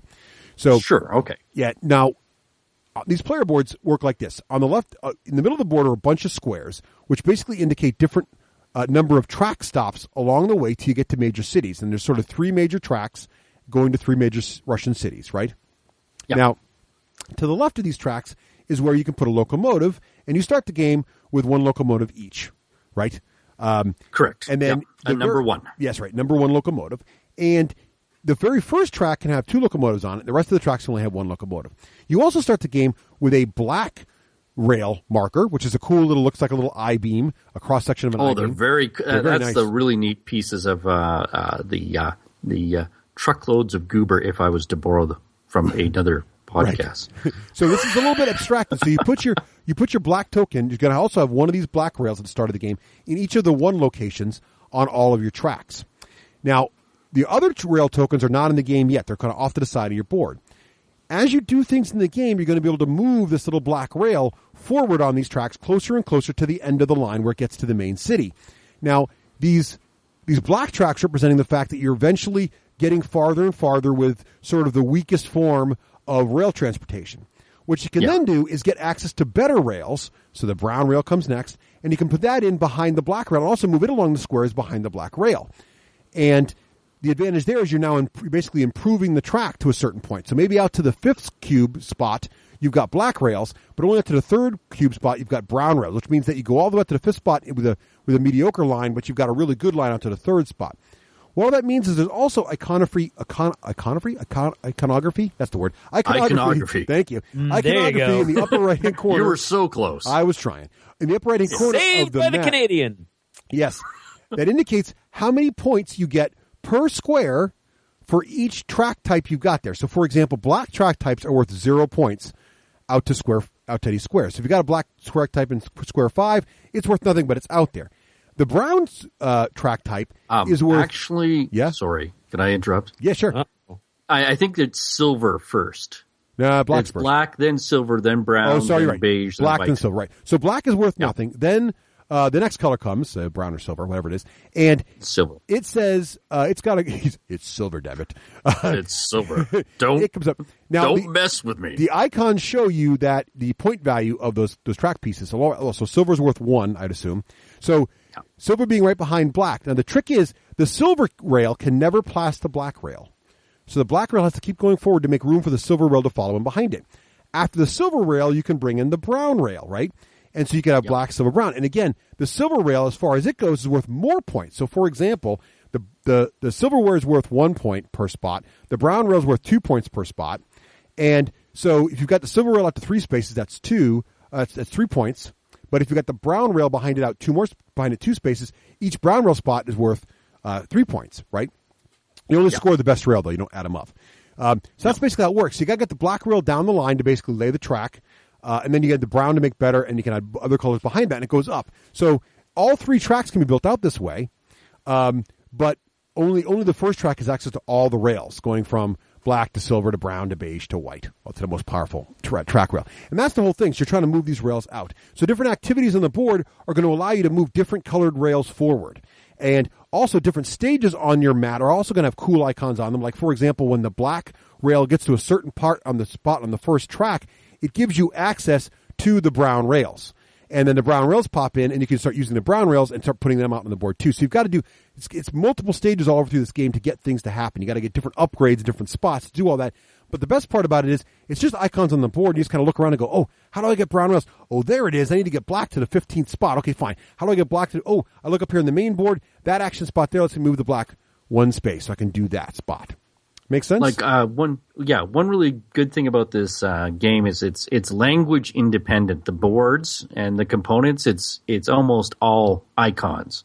So it's so I think that's really good. Yeah, Craig, does that make sense? Because it's kind of hard to describe that. No, I think it makes sense. All right, so that's your little map board. So basically, you're moving those rails. I mean, it feels kind of standard. Now, there's one other thing we should mention though. In order to score those points for how far your rails are, right? So in order to score points for the fact that you've got a brown rail in the 3rd spot and a silver rail in the 5th spot, and the black rail's out of the 10th spot, we don't care about him because he's not worth any points. In order to score those spots, you must also meet a secondary condition, which means your locomotive must have enough range to get to that spot in the track. Yes, yeah. So that's where the locomotive to the left of your track comes in. And so you start the game with a locomotive of 1, which means that you can only score points for the very first slot in your track. So you move the black track rail forward 1, maybe you get the silver rail on there now, and you're getting 1 point. If you move the black rail farther forward and the silver rail to spot 2, that's great, but you don't get any points for the silver rail being farther than the first position until you get enough locomotive steam up to be able to get to there. And that's where locomotive upgrades come in, because what you're going to want to do is there are locomotives that are worth 2 points, 3 points, 7 points. They have a number on them. As long as their number gets you to that spot, you score all the points there. And you're going to score these points at the end of each round, which all the players have passed. You really want to set yourself up. The earlier you can get these kind of things set up, they're going to score every round for you that way. So it's going to escalate. So you definitely want to kind of set these things up as early as you can. Make sense so far? So 2 big things you're trying to do. Get your powerful trains and get your track built out, right? Okay. So now what kind of tracks, what can you do in your actions? Well, first and probably the most obvious is advance your tracks. So there's a whole section of board around track advancing, and most of them dedicated to specific color track advances. So you can advance your black track, your silver track. Most of them you can put 1 worker down, advance the track 1 space, but you can also spend 2 workers to advance them 2 slots. 3 slots actually, 3 advances. And the thing is that there's only 1 of these different slots each time. So if another player jumps in and steals the really good 2 workers but 3 advances maneuver, you're locked out until the end of the turn. So you got to find another way to get that track down this field. So that's pretty simple. Move it forward. And don't forget, when you're advancing your tracks, you can never advance past the color in front of you. So no one can ever pass the black rail, and the brown cubes can't pass the silver rails, and that kind of thing. So you got to kind of keep that stuff all in line. So that forces you to keep pushing the cheap rails forward, right? That's right. You got to keep on spending stuff on the cheap stuff to get the more expensive stuff coming up behind you. That's right. Now, the next action type is to get locomotives. So there's a spot right there with a nice big icon that shows the locomotive tile, and you put your worker there, and you're going to get to draw a locomotive. Now, the trick to this, though, is you must take the lowest available numbered locomotive. So if the market's very good in the game, that's the interesting one. Yeah, I know, right? So the locomotives go up to I think 9 or 8. They're really powerful locomotives, but the initial locomotive is only a 1, and there's 3 of each number or 4 of each number.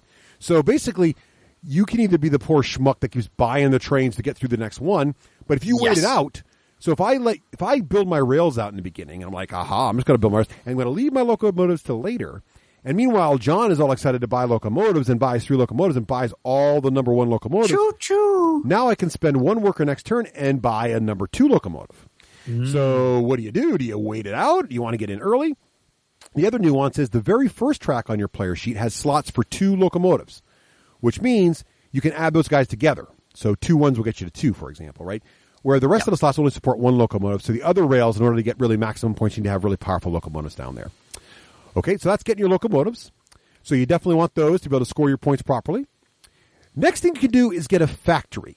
Now, the same action space can either get a locomotive or a factory. And the reason to do that is because the locomotive tokens are double-sided. On one side is the locomotive we described. The other side is a factory. Now, on the bottom of your player mat, there is a little purple cube track. Peg track, really, or some kind of hexagon track, I guess, right, John? Yeah, I would say peg. Yeah. Thank you. A little purple peg. Let's go with peg. Now, the little purple peg is going to go along this track, and at different points in this track, it's going to just score you a bunch of victory points for being there every turn. So if it gets to the 3rd position, it might be worth 5 victory points. Every turn during scoring, you got to get 5 victory points. Awesome. But at some point in this track, you're going to go to a part where there's a little wedge cut out of it. And you can't pass that little wedge until you put a factory there. And the factory is the backside of the locomotive. So there's basically 2 ways you can get factories. One of them is you can go to the market and put a worker on there, and instead of taking a locomotive, you can take the same locomotive tile, the cheapest one, but now you can flip it over and install it, plug it into the bottom of your mat as a factory, filling in one of those little wedges, and now allowing your purple peg to continue on. Or, when you are purchasing locomotives in general and replacing old locomotives in your mat, let's say you've had an old 1 locomotive and you want to replace it now with a 3 locomotive, when you do that, you can take the 1 locomotive and put it in another locomotive spot, or you can flip it over and turn it into a factory and plug it into the bottom of your board. So that's the way you can get factories. Now, factories have 2 important values that both John and I did not completely understand in our first playthrough of this game, I think. Because I lost. Yes. I came in 3rd place because I did not develop my factories. And I think John, so basically my industry, and I think, John, you ran into a similar problem. Which was, I came in last. I was focusing on my railroads and not enough on the factory, and that the was name of the game is Russian Railroads, not Russian Industrial Complex. But you need to have an industrial complex.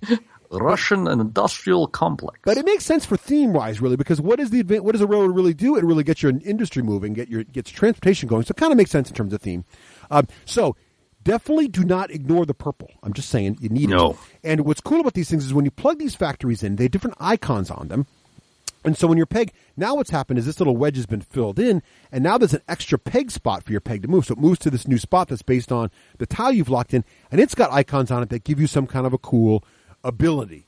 Might be a couple of free advances on the track. It might be you score victory points for all the engineers you own. It might be you get a free, one of those little mystery cards I was telling you about earlier that gives you a superpower for the rest of the game.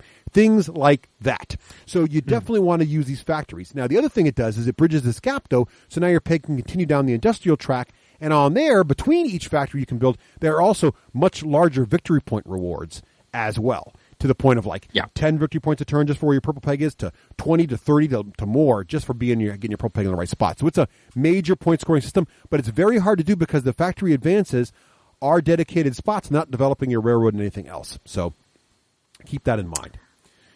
Actually, just one more point on that is that what you can do, I believe, is that at the time that you're doing the buying either a railroad or a locomotive or a factory, you can move a locomotive from one track to the other. Yes. Yep. So if you had a 1 at the one that you started off the game with, and you bought a 5, you could put the 5 where the 1 was and take the 1 and move it farther down. Right. or you could use it as a factory, but you can move them to other rails. Yeah, you can actually, whenever you buy a train or locomotive, you can totally rearrange your locomotives basically any way you want. At that point, at that moment. And also, you can never convert a factory back into a locomotive. Right. Evidently, that once you've made once you've broken it down for steel cake, for parts, you can't. Yeah, you can't take the eggs out of the cake anymore. So that's the industrialization part. Next up, so that's the big stuff. Now, now you've got. There's two things we talk about. We talk about buying factories. We also talk about moving the purple peg, and basically there's action spots on the board for that as well. Now you've got your auxiliary actions. These are actions that don't directly affect any of the main scoring parts of the game, which is basically how far your tracks are and how much your locomotives can support those tracks and how far along you are on your industrialization little purple peg. There are also auxiliary actions. So one of them is this idea of the doubler. So there's a spot on the board where this little ×2 icon. And if you go there, you get this little ×2 token that you can put above your very first track, and each spot on the very first track has a little dotted square for these ×2 tokens, and you can build them out. What that does is it's a ×2 multiplier for whatever the best rail you've got there under that spot. So the more of these build out, you're now doubling those points. Some of these rails, when you get to like Brown and later, they are worth like 3, 5, even more points per slot. So if you're doubling that now at 3 or 4 slots, you're getting like 10, 18, 20 plus points for this one rail. So you can get some major points for getting these doublers set up. But both John and I, did quick math and said, well, I assume this is what you did, John, because this is what I did. And it sounds like we both went on the same path. First time we played was, well, clearly points are good. We're trying to get points to win. Double points is better. So I'm going to spend all my time on doubling points. That's right. It is valuable, but it's definitely a skilled player's play. And I think you'd do better if you focus on industrialization more than doubling your points. Yeah. Mm-hmm. But there's definitely some nuances there. I went down that route. I came in third place, so your mileage may vary, but just... but it's a cool idea. Now, the next idea is there's a 2 rubles spot. That's how you get your coins, which you're going to want because that's how you can use your coins. Again, a coin can be used in place of a worker anywhere, which is very important to remember. Also, to buy an engineer... there's a slot on the board for buying an engineer. Remember, the engineers are tokens, they're like big cardstock bits that move along. As they move along on their little track, they can be bought. When you buy this engineer, you flip him over, and on the backside, he gives you an action that goes next to your player mat that only you can perform with your workers. And these actions are almost all good, if not better than most of the actions on the board around track movement. But there could be anything, right? Some of them are like, get a brown track advance, and by the way, score 5 victory points for doing it. Or advance a track of any color you want, which can be very handy later in the game. So, really cool stuff. The other thing about engineers is there is some bonus events that can occur that let you score victory points for all the engineers you own, but also there's an end game condition that the guy with the most engineers scores 40 victory points, the person with the second most engineers scores, I believe it's 20 victory points, and everybody else doesn't get any bonuses for engineers. So engineers have 2 really valuable things there, so you got to watch for those. So that's why you get rubles. And also you can get a temporary worker slot. So you can put your worker there, and you get 2 more workers that go into your pool that you can then use wherever you like. All right, for that turn. So that's that. Now, we already talked about engineers. One other thing about engineers, though, is as they go down the track, and they've been shuffled each game, right before they get to be bought, there are 2 slots where they flip over, and their special ability becomes available in the main board for anybody to use. So you've kind of like got that little temporary Lords of Waterdeep building feeling where there's a couple spots that are variable for what they can do each round, which is kind of neat. Keeps it really interesting. And actually, there's more engineers than you use in the game, so it adds to the replayability. Exactly right. So you're never going to know, is the guy that does my free move, free any color move, going to be in the deck this time? Now, one other place you want to be able to place people is in the turn order track. And there's a nice quote in here. It says, "He who comes in too late is punished by life." And that's by Gorbachev. That is not how... That's not how I heard it. I thought he said, "He who comes too late is rewarded by wife." That's what I thought he said. Wow. No. Wow. That's not, that, maybe that wasn't Gorbachev. I don't know. Maybe that was Putin. I think that was Putin. Wow. Never mind. Putin. Wow. Putin. Okay. Don't even know what to say to that. All that gravy goodness. I have derailed the railroad discussion. My job here is done. So the turn order track is really interesting because there are 2 slots in the turn order track adjacent to the turn order track indicators where you can place workers. There's the first turn position and the second turn position. So if I put my worker in the first turn slot, it means that at the end of this turn, right before we do scoring, we're going to be able to resequence the turn order with my guy going to the front and everybody else being pushed down. There's also a second player spot where that also happens. So if I pick the first player spot and John picks the second player spot, it means next turn my token moves to the front and John's will be second, everybody else will be below that. What's interesting about this, though, is then before we score, the two workers that were placed to affect turn order can then be replaced anywhere on the board. Very similar to the tavern in Lords of Waterdeep, or the dock, right? Where you can use it, and then later you get to replace those guys. Same in this game. So it's kind of neat. You can go for the turn order early, and then later you're going to replace our guy. But of course, it's the end of the round, so you're going to have limited placement choices because everything else is going to be taken. But it's nice to get that guy back. All right.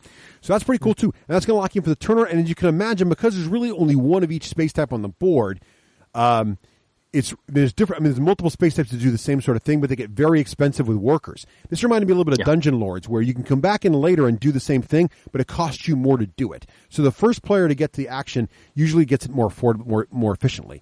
So this game's full of that kind of stuff.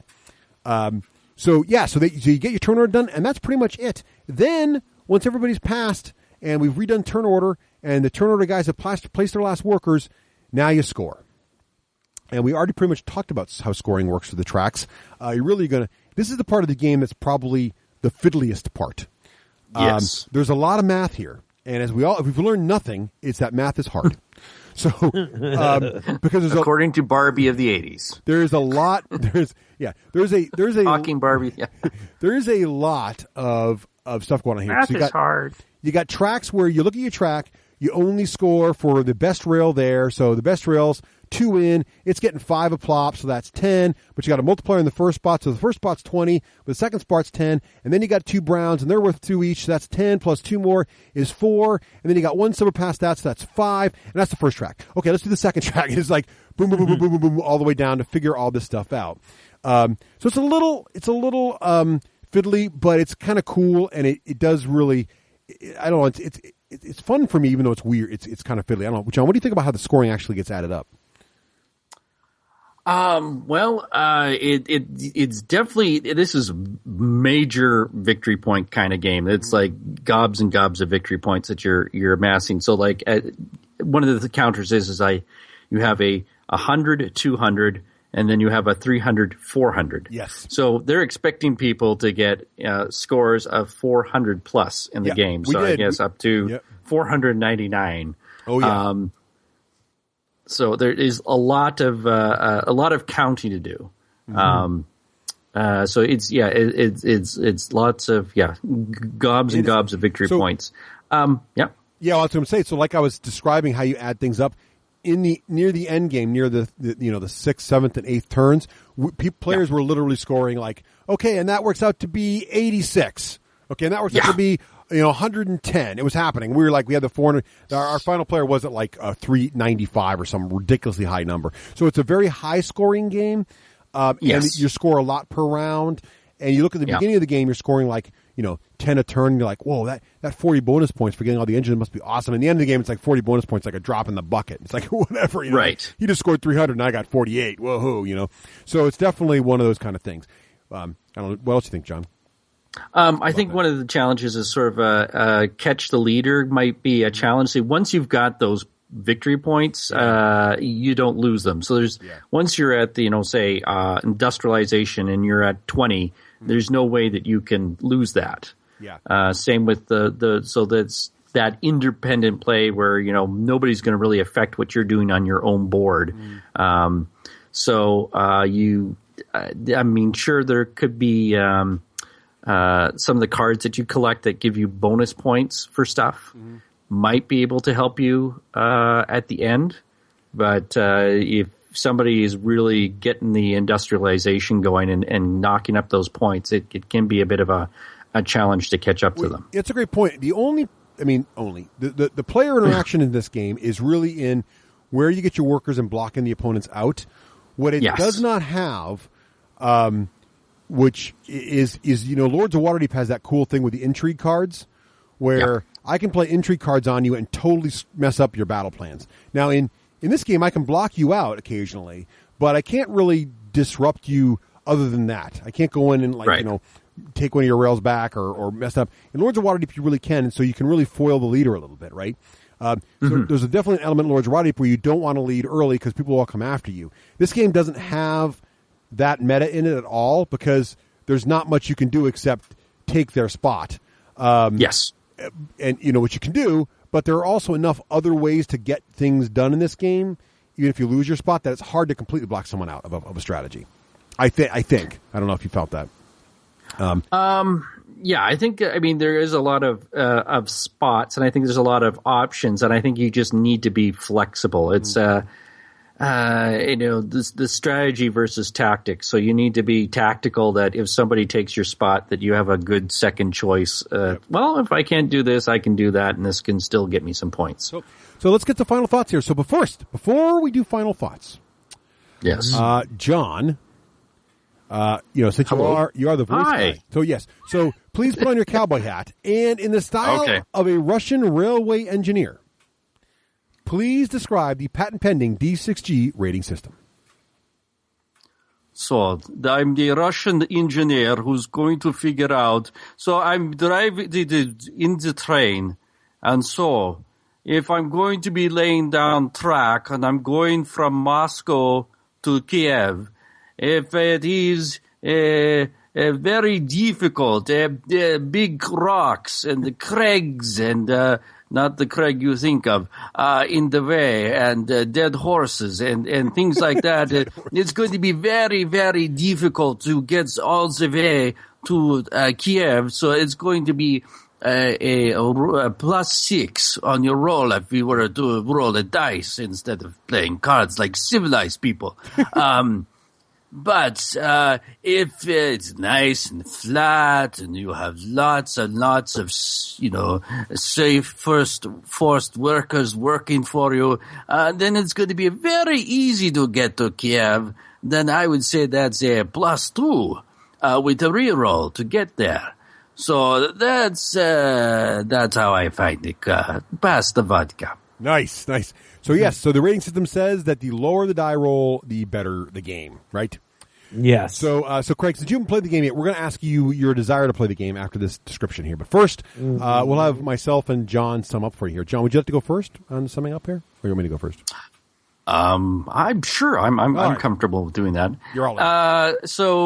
As we noted earlier, that I did not win the game the first time I played. I was focusing on the railroads. I was going for those double point stuff. Yep. And also I got the card that gives you that if you fill up your entire double thing, then you get an extra 40 points. Yep.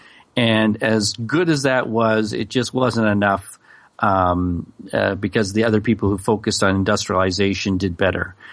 So you have to find a good balance with the game.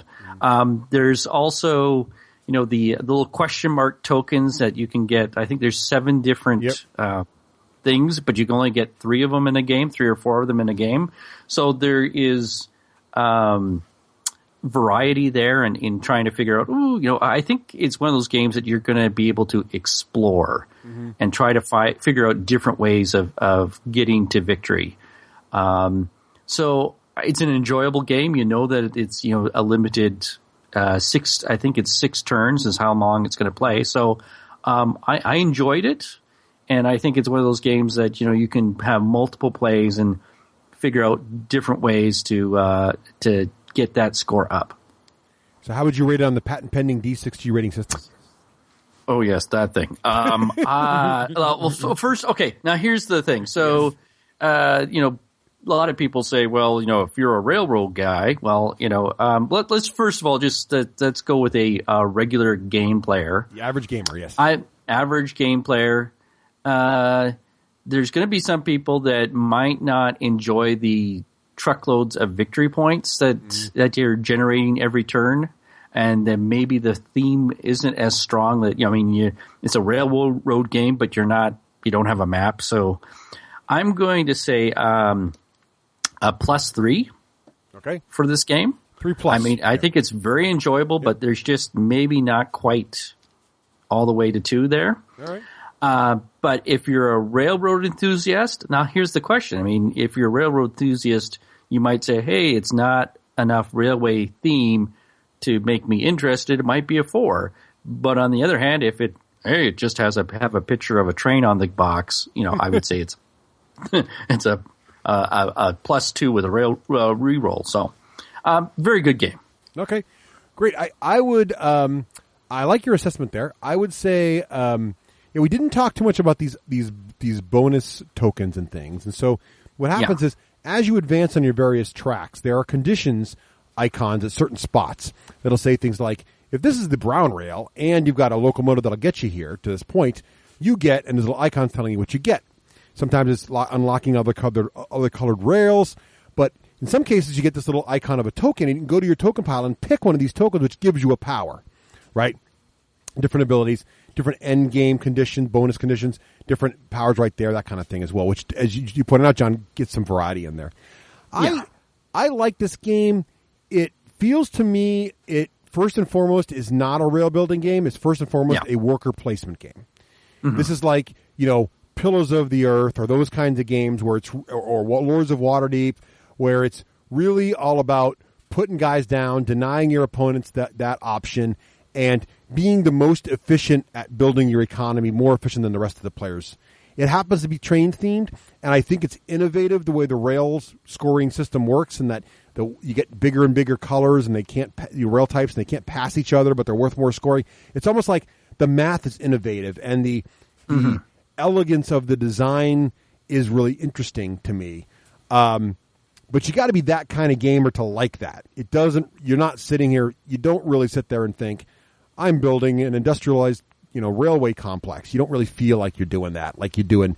I think Ticket to Ride feels more, even though it's even more simple. It's a very simple game. Ticket to Ride has more of that feeling than this game does, for example. Mm-hmm. But if you like, so I would say, and I do think the scoring system is going to turn some people off. The scoring system is a little bit. Now, components are fantastic. I think the price point is fair. And if you are a worker placement person, if you're the kind of person, you and your fellow gamers are really into worker placement games, I love how you said it rewards exploration. This is the kind of game where if you're a gamer on a budget and you're the kind of gaming group that buys one new game every so often and you just play the heck out of that game, right? You get a game, you really like it, and you just play the heck out of it till you've known all the nooks and crannies of it. This is the kind of game that's going to reward that because there's so many different ways you can try to do things. And so it's really going to be, I think you're going to really reward that kind of thing. So I'm going to say it's a 4+ for the average gamer. Mm-hmm. But I'm going to go with a bonus for the worker placement guy, unless for the rail guys. I think I think being a rail fan is actually not going to affect this, except like, as you say, if you're just a collector of anything with a railroad cover. Right, yeah. I would say, though, if you are a worker placement, hardcore worker placement fan, or you just like you like to see mathematical mechanics in a game, because there's really some interesting mathematical progressions going on here in the way scoring works. So if you like that kind of stuff, if you're really into that kind of thing, I would say that's a +1. So I would give you a 3+ for those folks. So that's interesting. I think it's a very interesting game. I do love the quality of the components, and I would play it again in a heartbeat. I know Jeremy and his wife Megan, it's one of their favorite worker placement games. So it definitely appeals to a lot of folks out there. It's a quality game. Craig, I would definitely play it again myself. Yeah. Oh, yeah. So, Craig, what do you think after hearing all that commentary on the Russian railroads, which I can't pronounce?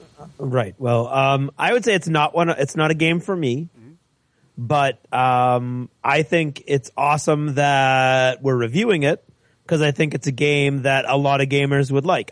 It's so far outside of my area of interest that I can't even really say. It wouldn't really be fair, I think, for me to give it a rating of my interest because it's just not in my bailiwick, so to speak. But is that much better than a wheelhouse? Is it? It's more interesting than a wheelhouse or a whalehouse. Right. Well, the whalehouse of the wheelhouse. Interesting name of a restaurant in New Hampshire, of course, is the Ore House in Portsmouth. You got to watch. Be careful. You got to be very careful when you pronounce that. Very careful when you're pronouncing that. Right. Yeah, especially when you're telling your wife where you went for lunch. Right. Yes, exactly. Picked up a salad at the. Well, never mind. So I would say I'm very happy that we have John come on. That you were able to get a game because this is so big locally. and I think is something that will really appeal to a lot of gamers. That it's not something that we would normally look to, and I'm very glad that we got it on the show. Great, and that just speaks to how glad we were to have you on the show this week, John. Right, John. Really appreciate Thank you.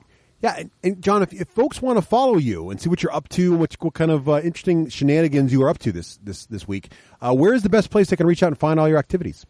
Okay, well, I would say I do have a website, www.thatcowboyguy.com.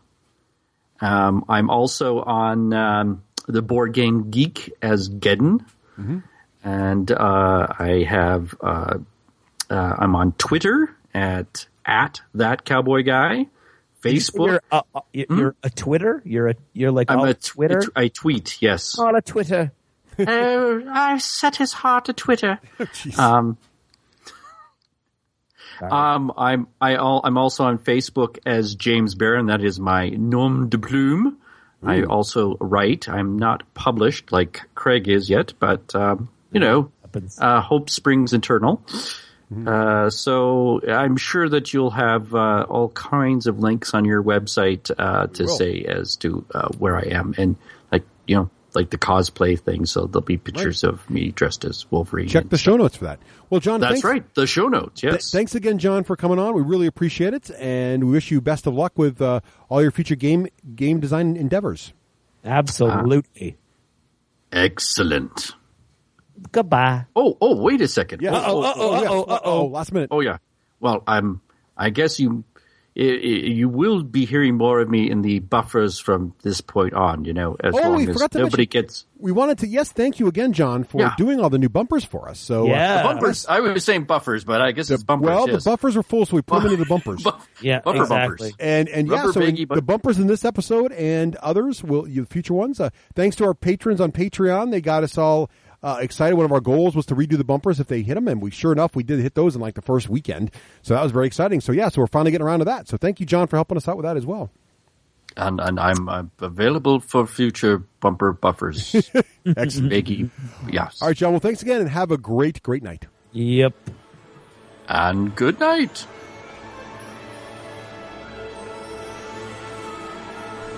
This is the D6 Dice Demon, and when I'm not tormenting souls in Hades, I'm listening to the D6 Generation.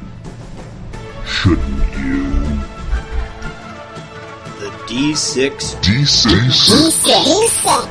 Generation. Dice are our vice.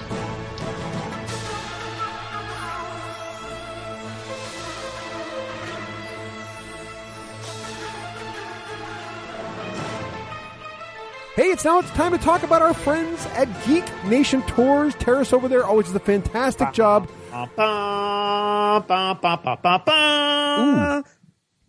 What? Is that the Star Trek theme you're humming over there? I think it might be, Why Russ. would you be humming the Star Trek theme? Well, we've got some very exciting news for the Geek Nation Tours Gen Con tour, and that is that Geek Nation Tours has secured themselves a celebrity tour person. I don't even know what to call it. So is this celebrity on the tour? Garrett Wang. Ooh, Ensign Kim. Ensign Kim. Harry Kim from Voyager. Yes. Will be with you on the tour. Wow. And so we're gonna meet him. We're gonna play some games with him. You actually might meet him earlier on the show at some point. Yes. He used to be a gamer, and then that whole acting in Hollywood thing took him away from gaming. And we're gonna try to steal him back. We're trying to get him on the show to talk about his gaming life as well. So that'd be fantastic. But we're gonna be playing games with him. We're gonna at Gen Con. Yeah. It's gonna be all about converting and corrupting Garrett Wang. Yes. So they've only got a few spots left, though. Now, hotels are already sold out, of course, as you know, and everything's filling up. But if you travel with Terrace and the folks at Geek Nation Tours, everything is taken care of for you. It is brutal getting a booking at Gen Con for hotels. It is literally an event that you must fight your way through the virtual internets. It's like the Hunger Games. It is. There's like little bits just going at each other, in an arena of doom with all kinds of pre-made things that attack them, or something like that. Yeah, I think I don't know that the analogy carries that far, but anyway, Geek Nation Tours is awesome, of course, and their Gen Con trip is going to be fantastic. And now you're going to have Garrett Wang right along with you. Yeah. And we hope to see you all, whoever's on the Geek Nation Tour at Adepticon, we'll see you there as well. Absolutely. Craig and I'll be there this coming like weekend. This week, guys. Right. By the time you hear this, you probably have already seen us there. So hello. Yep. And glad to meet you there. For sure. Yeah, never mind. Go ahead. Okay. So make sure, get on over to geeknationtours.com, click on the upcoming tours, and check out all the great Geek Nation tours. But pay particular attention to Gen Con this year because it's going to be fantastic. We hope to see you there. Off the chain.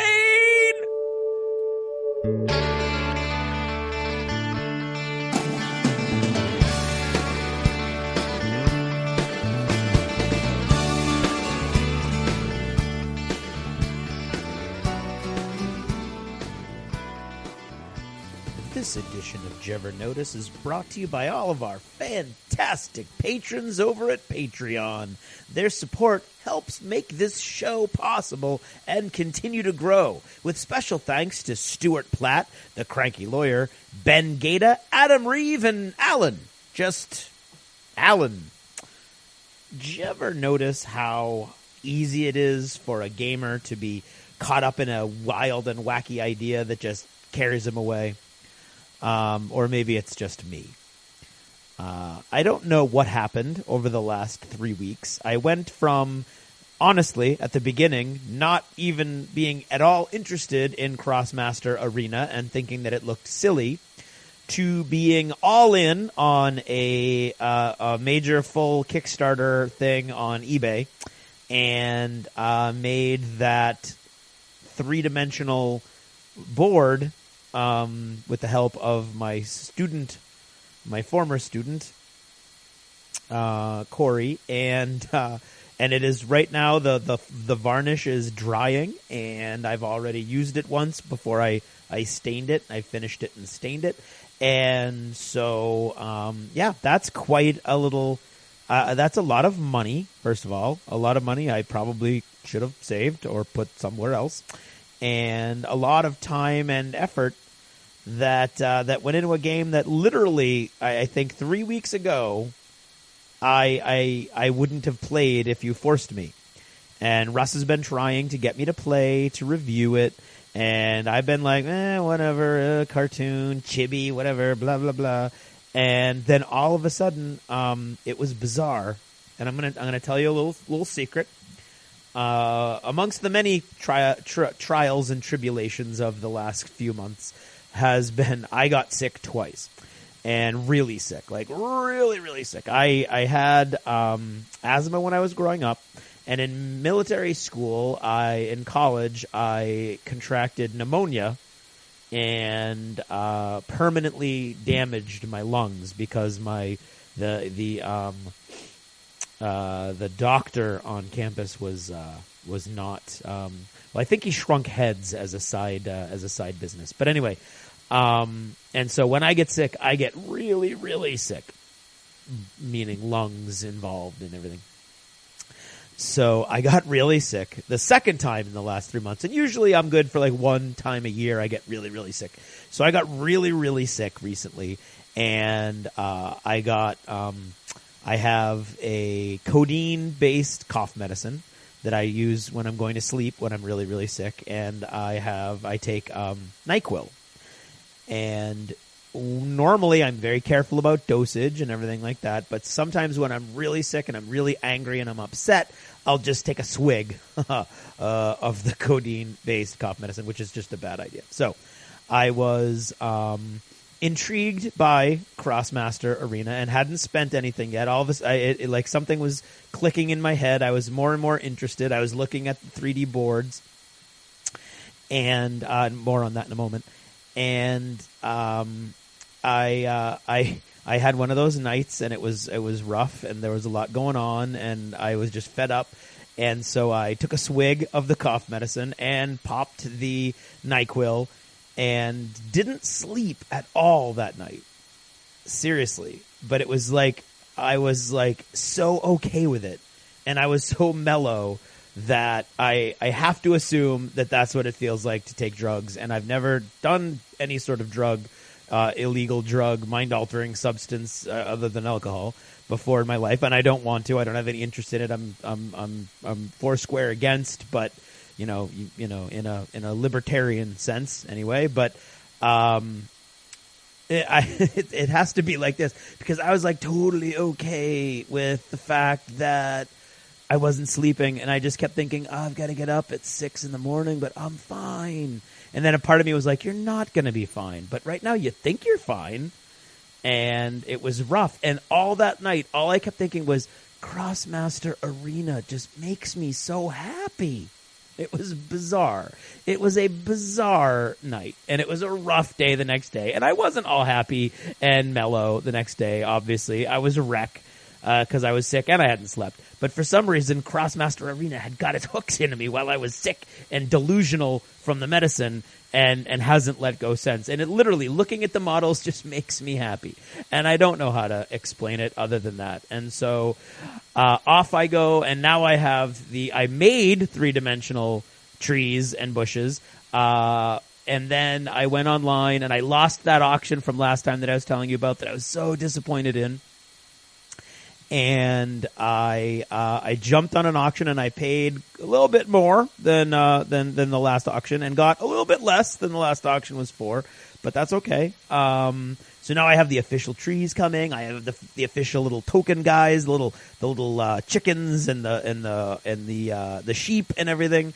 I have the coins, which was totally extra. I had no real desire for those, but I have those coming, which is cool. I have the victory point tokens, which is cool, although I had, again, no needed desire for that. But I've got all 8 of the promo models, which of course you need, and a bunch of the other models, so I'm all excited.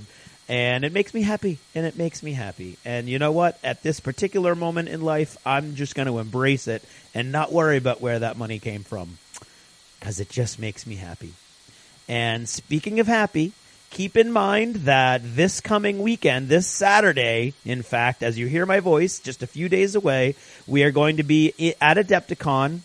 We are going to be co-hosting with some Geek and Sundry folks. We're going to be co-hosting the International Tabletop Game Day event, where you're going to be able to play Werewolf with me, and we're going to have we're hoping to have a mega Space Cadets Dice Duel event with 2 ships versus 2 ships, if we can pull that off. So we're really planning on a lot of big, cool stuff going on. And then, of course, we've got our game night. Now, you do have to be a paying participant in the convention to go to the game night, our game night.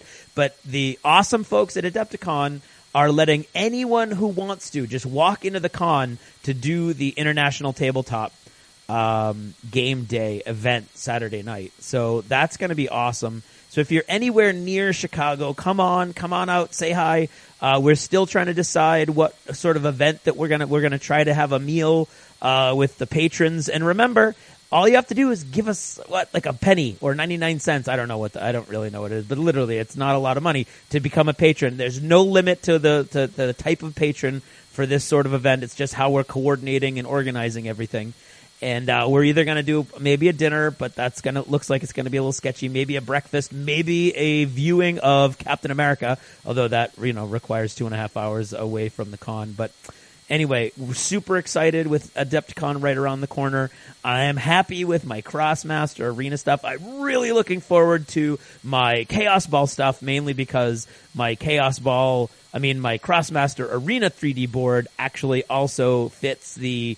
I managed to make a frame so that the Chaos Ball thing fits in there also for a 3D field of Chaos Ball, which I think I've already mentioned, so never mind about that. But so a lot going on. We're super excited. I'll be doing signings and I believe a reading at Adepticon also. And if that goes as well as the last reading, I'll be in a room by myself. So that'll be cool. And so a lot of exciting stuff going on and a lot of happy stuff going on, and that's what we're focusing on right now. So good, happy, fun stuff. And that's about it. That's about all I've got to say about that. So thanks for listening, and good night.